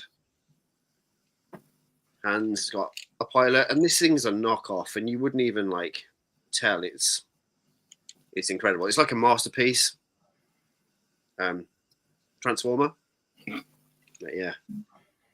I always gravitate to it because I've always wanted to do a YouTube video about it, but I never got round to doing it because I wanted to have like 3 segments where you talk about the 3 different modes, but I've just never got round to doing a video about it. So whenever I went on someone's live show, I always tried to sneak this on, regardless of whether it can go on that channel or not. Oh, maybe you can find a way to show us another mode next time. Yeah. I'll put it into mode. Here's what I transformed earlier. Absolutely. Cut to Andy. Now, this, in reference to Ed's comment in the chat, is very, very close to a Triumph Jetfire. However, it's actually not. You'll notice he has a different head. Now, Rudy, you might be able to help me out here because I've probably forgotten. Yours that you just shown is a 1S. This is what, a 1D, is it? Is that the 1D? Is that Rick Possibly. Hunter's? That could be Rick Hunter's. It's been a long time since I've watched. But this is neither T nor, strictly speaking, Robotech. This is the Takatoku mold shortly before or even after Takatoku died. This was released in this country as the Space Fighter. And that was it. No other detail other than that. It had no background whatsoever. A bit of artwork on the box, that was it. But it is the same mold as Jetfire, apart from the head. You can see here, this is actually a Robotech originally. This is a Veritech Fighter VF.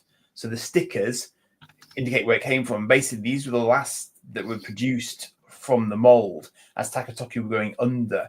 Now, I've forgotten the name of the company who actually brought them out. I can't remember if it was Bandai who grabbed them at the time. It might have been.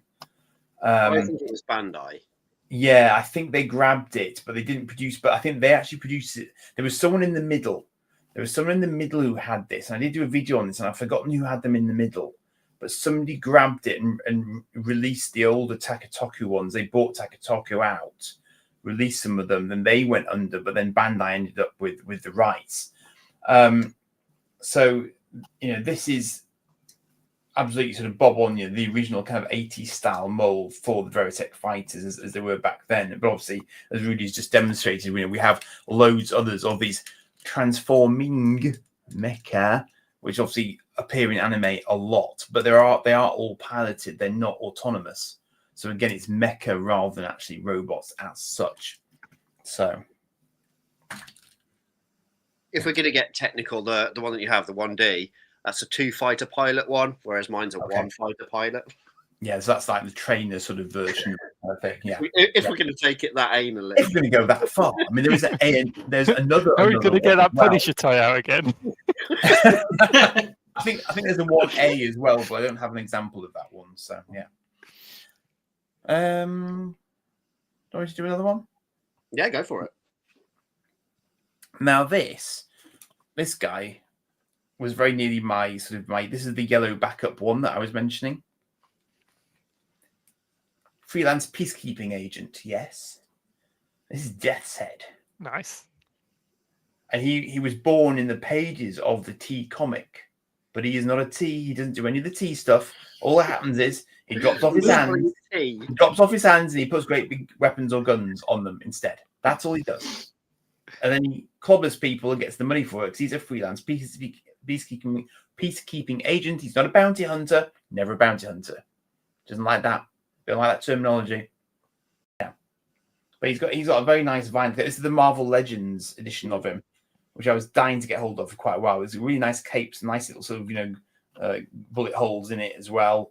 He's got his shield on the back and he's got his various accessories you can slot into the back of the shield and then you can carry those around. So I love that about him.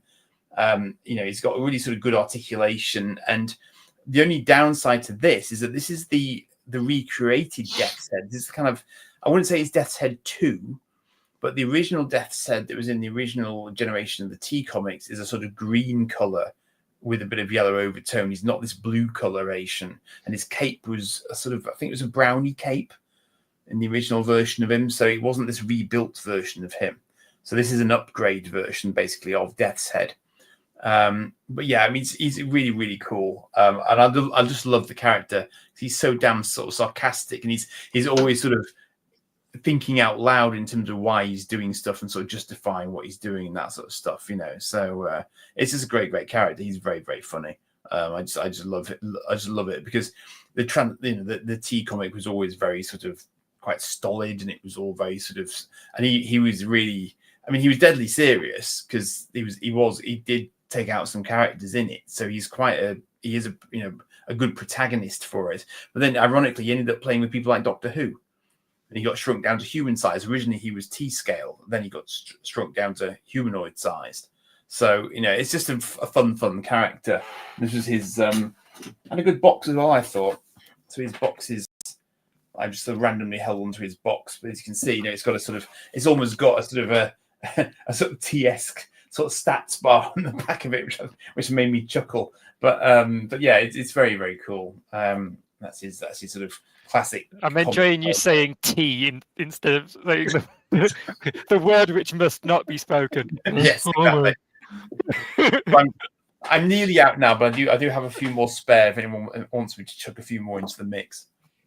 Lee, have you got anything to show? Yeah, I've got something I'd like to We'll let you have a go for a bit then, shall we? Why not? Hold on, let's just get rid of that. What am I? The big screen? No, I don't want this. That's too big. That's too much, Lee. It's good. Yeah, one thing, giant mechs. Always comes to mind. Giant mechs is, of course, the old Power Ranger Zords. One of my favourite Zords is the Super 7 Green Dragon Zord. Cool. Which is just, to me, it's just the best Zord ever. So is that one of these sort of auxiliary Zords then? Because that one doesn't look like it's a combiner. No, this will combine. The figure don't combine because it is just a figure. But this is the Green Ranger's Zord, right. The original Green Ranger, which gets summoned by a flute. As you do. Looks like looks like a dagger, which is awesome. And it comes out of the water. Always breaks up the what's the place? What's it called now? What's that place where they keep waters? Where they keep boats? Okay. Harbour. Arena. That's the one. it just went, nope. You don't need that word today. Yeah, it comes out and it's just like this is it's just one of the coolest Zords going. It's pretty much it's Mecha Godzilla, but not Mecha Godzilla. It's Mechagodzilla with a hat on. It's Mecha Godzilla that's fucking being looking thin. It's just one of the best. I think one of the best designs for me. It fires missiles from its hands, which this does have. Let me just get this out of the box. Can I suggest you use 2 hands to open the box, Lee? Just in case. Yeah. It has a special effect. You get a couple of hands with this. You get like closed fist hands, more relaxed hands. Hands where it looks like it's just about to launch the missile. Hands looks like it's just about to launch the missiles. That's very Mechagodzilla, can I just say? And they've got hands that actually firing the missiles. That's cool. That is just. And this is the Super 7 one. This is Super 7. This one. Yeah. I'm now tempted. Obviously, I can never afford a bowl of Kajokin ones because they're like £250. But that looks wicked. I mean, at some point, I want to get the original toy because the original toy can combine with some of the original Megazords. It combines with the Mastodon and the Triceratops and the Saber-tooth Tiger. Or does Good's got the original toy, Lee? But you can't have it. That's twice today you've said that to me. Someone else has got that toy that you have to. You're not having it though. But I'm kind of alright with just having this because mainly in the show you hardly saw him combined with the other Zords. This was the main. You mainly saw him, and like I said, they scale pretty much decently. Every time you say something like "this is the Mastodon one," I just want to go Mighty Morphin Mastodon power or something. Mastodon. But this is Power Rangers Zords. These are the robots of the 90s. They're awesome. Even though technically this is called the Dino Megazord, when only two of the Zords are actually dinosaurs. Which technicalities. I'm chuckling to myself. This is my son often turns his nose up at this as a concept, but then he goes into a certain local toy shop and starts identifying morphers by name and era, and I'm like thinking. So I've seen the new versions Megazord of these Zords in B&M, and they look really cool. Yeah, I was tempted myself to get one. To get there, I was getting them until I saw this at TF Nation. I thought, go on, I'll pick the original one up. But yes, this is what an actual Dino Megazord should look like, because these are the only two dinosaurs. Talk about your one-legged man in a ass-kicking contest. Yeah. Hours of fun. So yeah, those are my contribution. All right, Rudy and Andy, then you got some more stuff you want to show, and then we've got some slides we can go through at the end. I might have to back up because this thing never gets on camera, so I'm not too sure. But that's huge. If you make me big. Is that a deer? So this is a Joy Toy Fia 05. So yeah, this is like their own, kind of like Mezco. This is their own. Oh, okay. Like a story, their own IP, their own like property. So yeah, like the Fia, and this is their 1/18th scale. It comes with like a 3 3/4 action figure that actually fits inside the back. But it's all done with friction, and as you can see, like wires and fabric. It's completely loose, but it's got like articulation. I was dreading picking this up off the shelf because if you don't pick it up correctly, it starts to lose its tension and comes apart. But yeah, this is absolutely incredible. and it's huge. It's one of the biggest toys I own. But yeah, it's all fully articulated soft goods that have been like tea stained. It's all dry, like every individual figure is like dry brushed. It's a And little it bit like comes- sort of. I mean, it's giving me a mix of all sorts of things, but like there's So- there's a bit of Pat Labor in there. there you go. I was waiting for somebody to mention it. The whole reason I bought it is because it reminded me of Pat Labor. So I wanted a 1990s manga because that's what it was known as. The word anime hadn't really been coined yet. So yeah, I loved Pat Labor, and I was like, I want a representation that's close enough to. Yeah. So yeah, this thing's just absolutely. I don't know if huge. you It took me like 3 hours to build. Oh, Because gosh. obviously it came, the toy stuff comes with instructions that aren't translated. So I had to Oh, watch a wow. video on how to do it because it comes half built as an endoskeleton. Gosh, that's scary. Yeah. And then you just, you then just build all the parts together. But yeah, it's got totally moving parts. Wow. So that's like their Warhammer figures. It's that sort of quality level, isn't it? But yeah, it's just ridiculous. In a That's good not way. Very cool. So yeah, inspired by like mid-90s manga. Well, I was thinking, are you familiar with Heavy Gear at all? Indeed, yeah. Because Yeah, Heavy I've got Gear that. was suits like that as well, but quite hefty suits. But it was kind of, it's they're more mecha than being an actual suit of armor as such.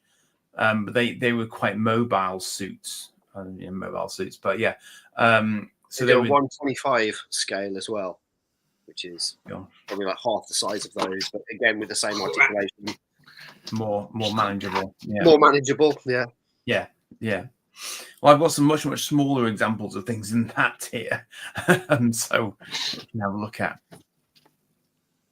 Yeah, that's right. Yeah, Heavy Gear was smaller sort of units. Yeah, but very, very mobile, as I recall. I think there was a cartoon of them because Activision did a game of it, so I got that thinking it was going to be similar to Mech Warrior, as Activision games go. Because I used to play the heck out of Mech Warrior when I was younger, because that was a massive influence on me. That sort of the inner sphere and clans and stuff like that sort of universe. And I know there's a new game out as well, but it's like I'm too old now. I can't be getting into it again. Surely, it's too much to get into these days. That's the problem.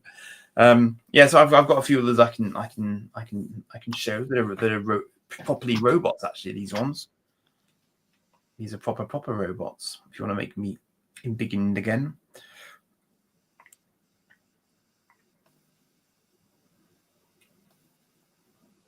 Right, so these are properly old now.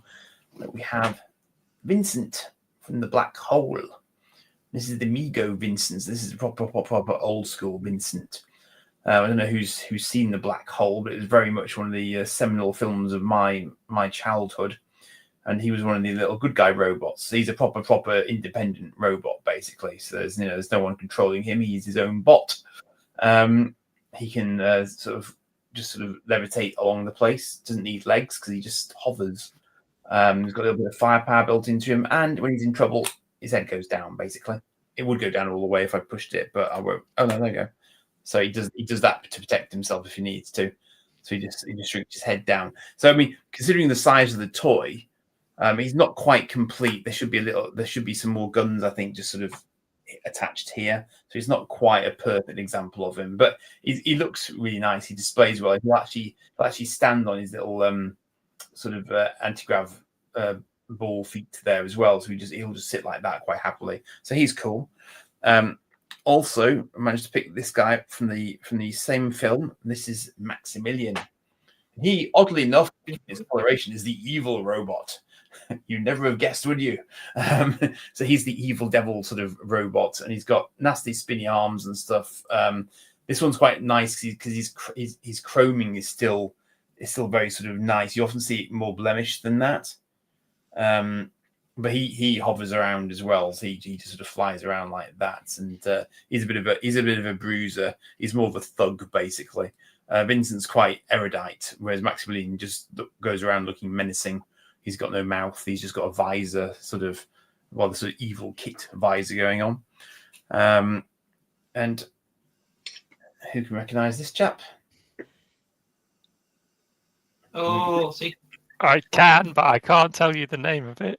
That's Mel Blanc. I've gone blank. Yes. Yeah. Bonus point. Well, yeah, it's Tweaky. This is Tweaky. Tweaky from Buck Rogers in the 25th Century, the original 80s series that I grew up with Starfighters and Wilma Deerings and all that sort of good stuff. And he's got a teeny tiny Dr. Theophilus on his chest as well, who is an AI, and he's got quite a lot of articulation for his size. He's got a crazy amount of articulation, so his head turns as well, and he's got knee joints and everything. Oh, he's got a knee joint. Yeah. Yes, I mean he's really, really incredible. He's incredibly well done for his time, and it just is bob on. It's really well detailed. I mean, he's got a huge amount of detailing on his back there, which they didn't. They clearly cared, because otherwise they wouldn't have gone to that much effort. Then the last one I sort of gathered was this one, which is completely different. I don't actually hugely like it, but somebody might tell me if I'm doing something wrong with it. But this is an Evangelion. Ooh. And this is from Diamond Select, so this is a much sort of later thing. As you might be able to tell from the grasping hand, he should have a weapon, but I don't have the weapon. He should have a rifle, like a long sniper rifle. Yeah, but these guys were weird because it's a really complicated series, isn't it, Rudy? I don't really sort of. I didn't get into it. I watched a handful of episodes and I was like, this one isn't for me. They do have humans plugged into the back of them. The designs are wicked, though. Yeah, I mean they're completely off the wall anime wise. It's an anime, obviously, as you might have guessed. But the weird thing is, although he's got lots of articulation, so he can sort of do all of that, he doesn't actually stand up very well, because this might just be the mind, but I can't seem to get his legs any straighter than that. It's weird. That might just be me doing something not right with it. I don't know. Maybe it needs warming up or something, but it just does not seem to want to give. So I don't want to put too much pressure on it, obviously, but it's just odd because he's got no elbows either. So he's locked it in that pose. I can't do any. There's no elbow joints. So he's got shoulder joints, but no elbow joints. It's really odd. It's a strange figure, I find. It's just got articulation, but not in quite the right places. So I don't know. But I don't know if anyone else has had those, what they thought of them. But some of those early Diamond Select figures, though, they are testing the water. I feel. Depends when it came out. Yeah. I mean, I liked it because it was quite a striking figure. The colours and everything else is terrific. It's not like grey, So that I thought was very cool. I just think the articulation isn't quite right on it, which is a bit of a shame. Because otherwise, I think it would be great, because they look on the shelf. They look really, really interesting. So a collection of those would look really, really good. It is a quite sort of wacky, out there kind of series. So that's it. I think I've exhausted my sort of range. But I believe I was brought on to do robots, so I've done robots. There you go. There you go. Oh, actually, I tell a lie. There is also this, of course, but this is in a box, and that's a very, very old school Diex. Wow. Yeah. Wow. Yeah. He's really minty as well. He's nice. That was bought from Leicester Vintage and Old Toy Store a few years back now. Because I actually watched the video where they got this in Italy and brought it back. And wow. So this is one of those that they brought back. So I could provide GoBots if you wished, Gareth, if you're hankering after GoBots.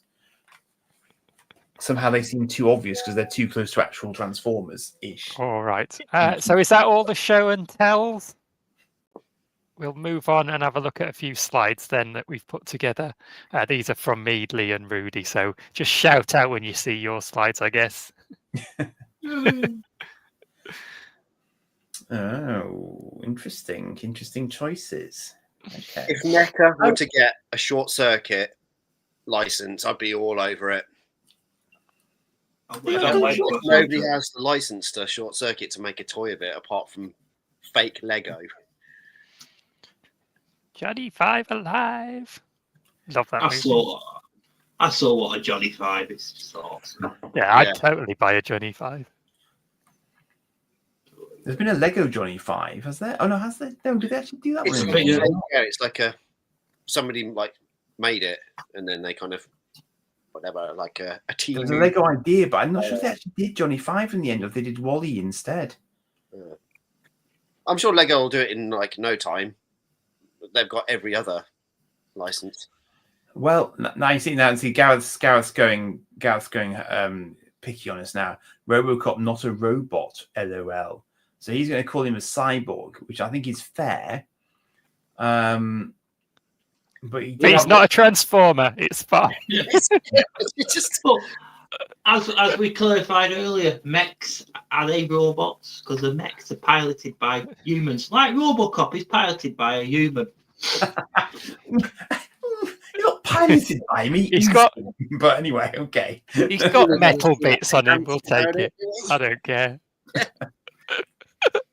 And again, the term is interesting, I think, because I made this point on one of my videos a while ago, that the Terminator is a robot. It's not a cyborg.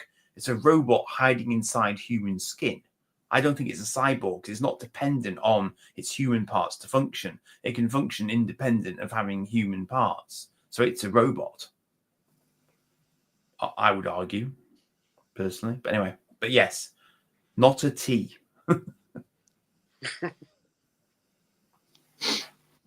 I don't know if I've still got my box doodah down here. No, I have not. All right, let's see. Here's some GoBots for you. Here's some robots. This is a GoBots combiner called Monstrous, which I had as a child. Oh, wow. Impressive. Yes. So I don't have any non-Transformers robotic-esque toys now, mostly because I have so many Transformers that even when I sort of diversified beyond that, I went more into kind of humanoid action figures rather than just getting other robots. But, you know, robot toys are cool. And yeah, I had these as a kid. I think they were handed me down from a cousin, like a lot of my toys were at that age. And they're so weird. Just got this very odd looking combined monster. And the individual modes, which So look good. quite good. awkward. I don't think so. I think they look great. Very much of their time, aren't they? Yeah. But I had lots of fun with them. You know, it's like I had a lot of time with the GoBots. They were good designs. They've got a lot of metal content in them as well. and these are obviously designed to just be weird-looking monster things. And, yeah. Gareth, what's that one? What's that one called that you got? That's the sort of armor gestalt robo machine thing. It's not this. It's the one that's where you sort of plug GoBots into it. Oh, Then that's like the big- power suit like thing. Yeah, Yeah. power suit, yeah. That looked cool. Yeah, but it's obviously it's GoBots, but it's very much robo, like machine robo. It's obviously a Japanese because they're quite kaiju. Wasn't Hector a cyborg? Or did Was you that, get? Saturn 3 or Saturn 5? Yeah, He's a robot. yeah. He's largely a robot, isn't he? I think his brain got messed up by Psycho bloke, didn't he? Keitel, was it? It is Harvey Keitel, yeah. Mm. I was randomly watching that film a couple of weeks ago, actually. It's really frightening. Mm. Good lord. Oh, Spider-Man. Spider-Man. Spider-Man. In Japanese, Spider-Man had a giant robot. And a really cool car and used a machine gun. All right then. Here's Leopardon. Yeah, God, he's so good. Leopardon. Of course, he's got a web shield. Of course, he has. Yeah. This is what like Super Sentai is though in the late 70s. It's their TV shows had a robot, regardless if it was Spider-Man or not. It's just. In that show, he didn't get his powers from a radioactive spider. He's got from aliens, isn't he? Yeah. It's a good show. It's a really good. It's a good different interpretation of Spider-Man. Okay, the chat is now just listing robots, basically. Yeah, that's what we're here for. RoboForce. So these are RoboForce from Nacelle Toys. These are recent toys. We've Okay. got Max Steel is the blue and white one, and is it Demolisher is the yellow one? I can't remember the names. Anyway, they look really cool. These are one that I have kind of been tempted by seeing these, and they're based on these older toys Oh, from yeah. Ideal in the 80s. Yeah. Guzzy, were Hoagie and Smoking Joe from the Robo Hunter comic strip from 2000 AD? I hope he's paying attention. The RoboForce, they're like those. I'm going to call them telescopic, but they're like concertina. They had concertina. Yeah, I remember them. I don't know if I had any of them. I never had any of these as a kid. I saw them definitely. So they would have been right up my street, but I just don't I feel like remember. my brother possibly had them. Yeah, I just Brownie think Point, Sam Slade, I think the that's one. updated versions look really cool. Yeah, they look really cool. Yeah. You thought you'd outsmarted us with that one, didn't you, Guzzy? Yeah. And then Astrobots. That's cool. These is cool. Simon Furman of Transformers fame has worked on the comic books to accompany this toy line.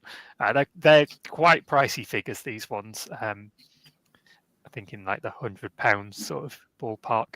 But there's a few different ones. I've just got a couple here. Apollo. 50 points of articulation. Yeah. That's loads. Like even when do you remember a couple of weeks ago when I showed that werewolf, that Fortnite figure? That had 21 points of articulation, and that was like a 6-inch action figure. 50. Incredible. Yeah, these are crazy, just loaded with articulation, loaded with detail. They look very, very cool. But yeah, again, you pay for what you get, don't you? So Gareth, I have one in my hand, sir. A mini one. The chat's really impatient. That's very, very busy. We're ignoring them. Talk about what I want you to talk about. I'm giving the chat what he wants. That's a Zoid right there. It's a little mini Zoidzilla. It's very cool.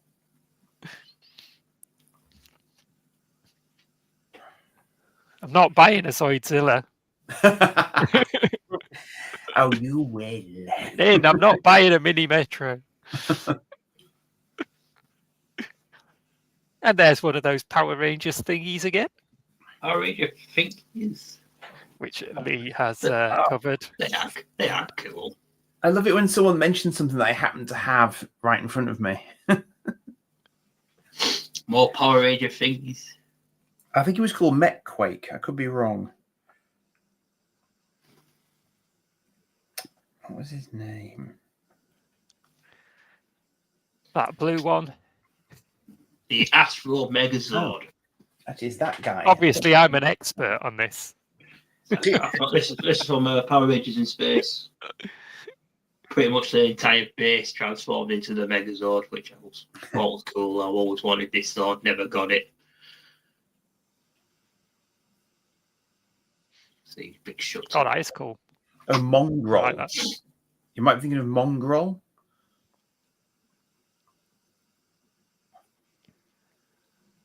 Oh, okay. So here we have Dan Cougar. So this is like, Excuse me. it was Machine Robo, but it was sold through GoBots as a kid, like in the 80s. Yeah, from Dan Bandai. Cougar. Oh, that's cool.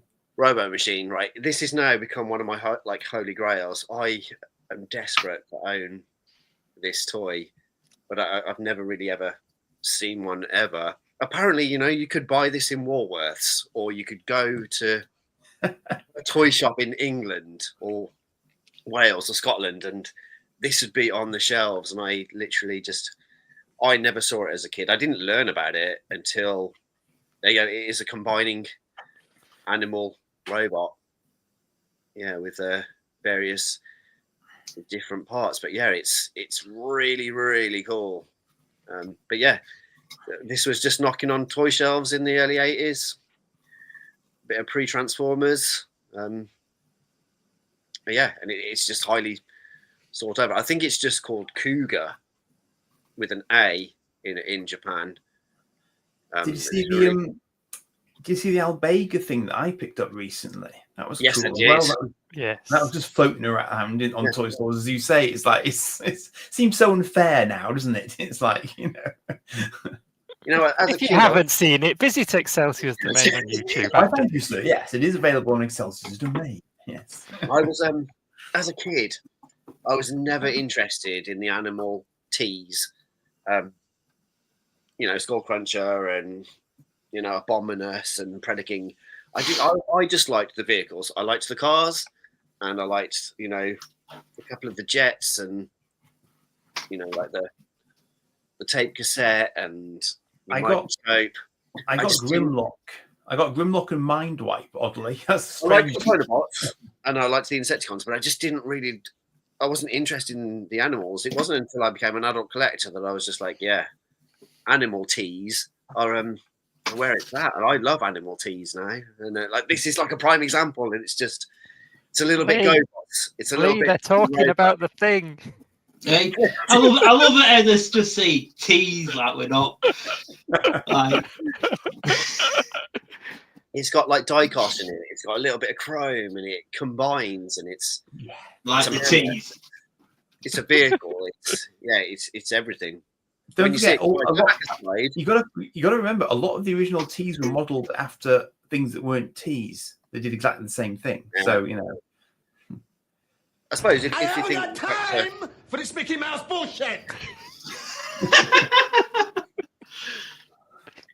like 1980s, like it's prime, isn't it, for transforming toys of all brands indeed. before it went huge, and this is the type of thing that they kind of Do you remember exploited over. do you remember the Robot Anti-Terror Squad Wow. or Rats? as For they were- kids, RoboCop, ages 4 and up. Of course. Yeah. One for the kids. One for the kids. Look at it, that's for kids. Rapid repeat cap firing a shot a second. And as you can see, it clearly states it is a robot figure. Yeah. That's for Gareth. Oh, he was a robot. He's definitely categorically a robot. No arguments. When you absolutely definitely have to pacify every single living human in the room except no substitutes.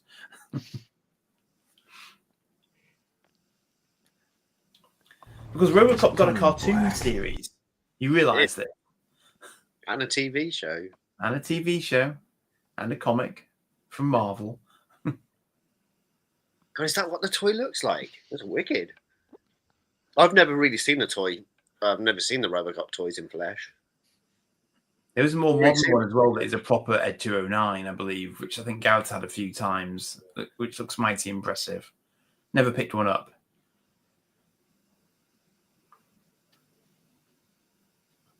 But like the Daleks, his Achilles heel was stairs. All right, and that is the end of the slideshow. Let's take that down. The chat had many, many helpful mentions of various robots type. They did. I saw one Gargantua got a mention, which was the Yeah. Matchbox robot with the brain car. Always wanted that as a kid. Didn't get it. We should mention the Cylons as well, of course. I think only fair. The typical classic enemy baddie of the Battlestar Galactica original series. Then we can have an argument over whether or not the new Cylons were actually robots or not. Ha ha. Gareth is determined that the topic is supposed to be robots. That wasn't the topic.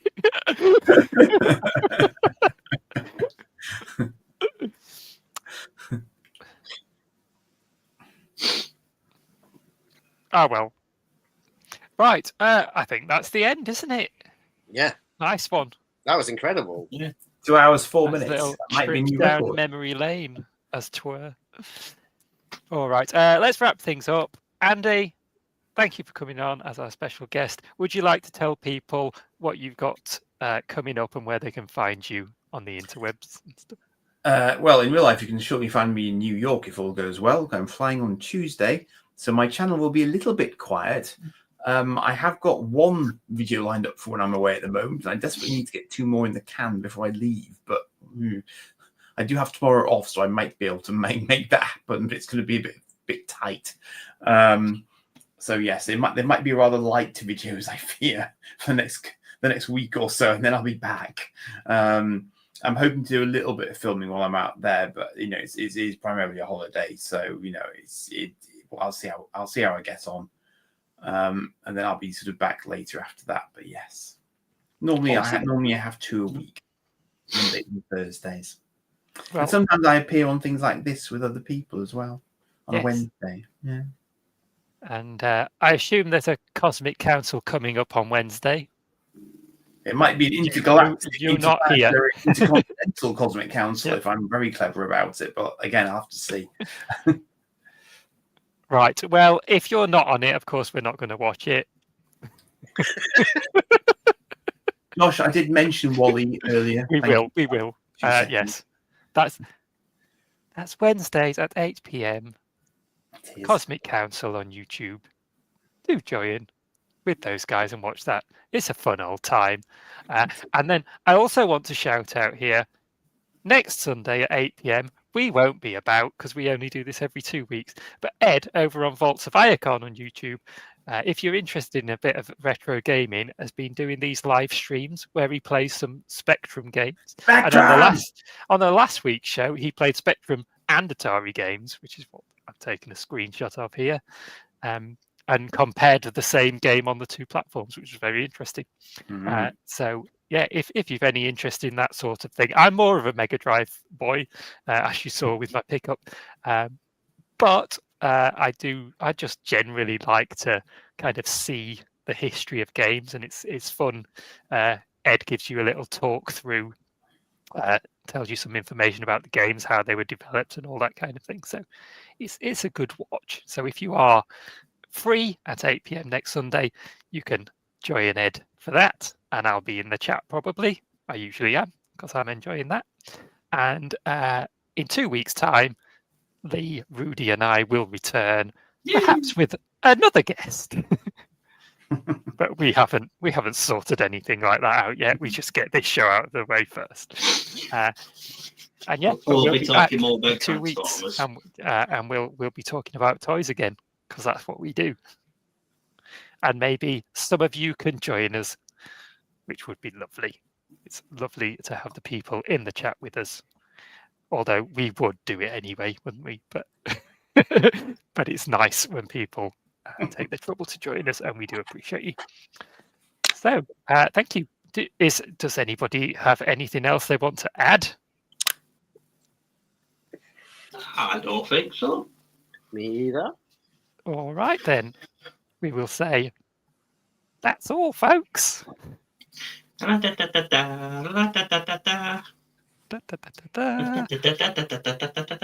we will end it there. Thank you, and we'll see you in 2 weeks. Bye-bye now. Bye.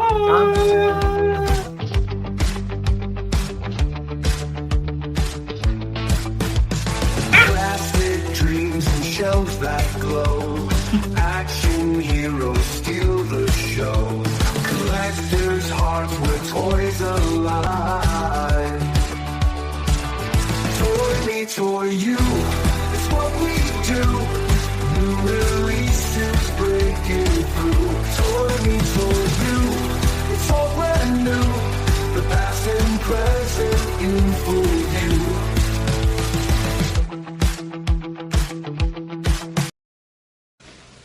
You're still here?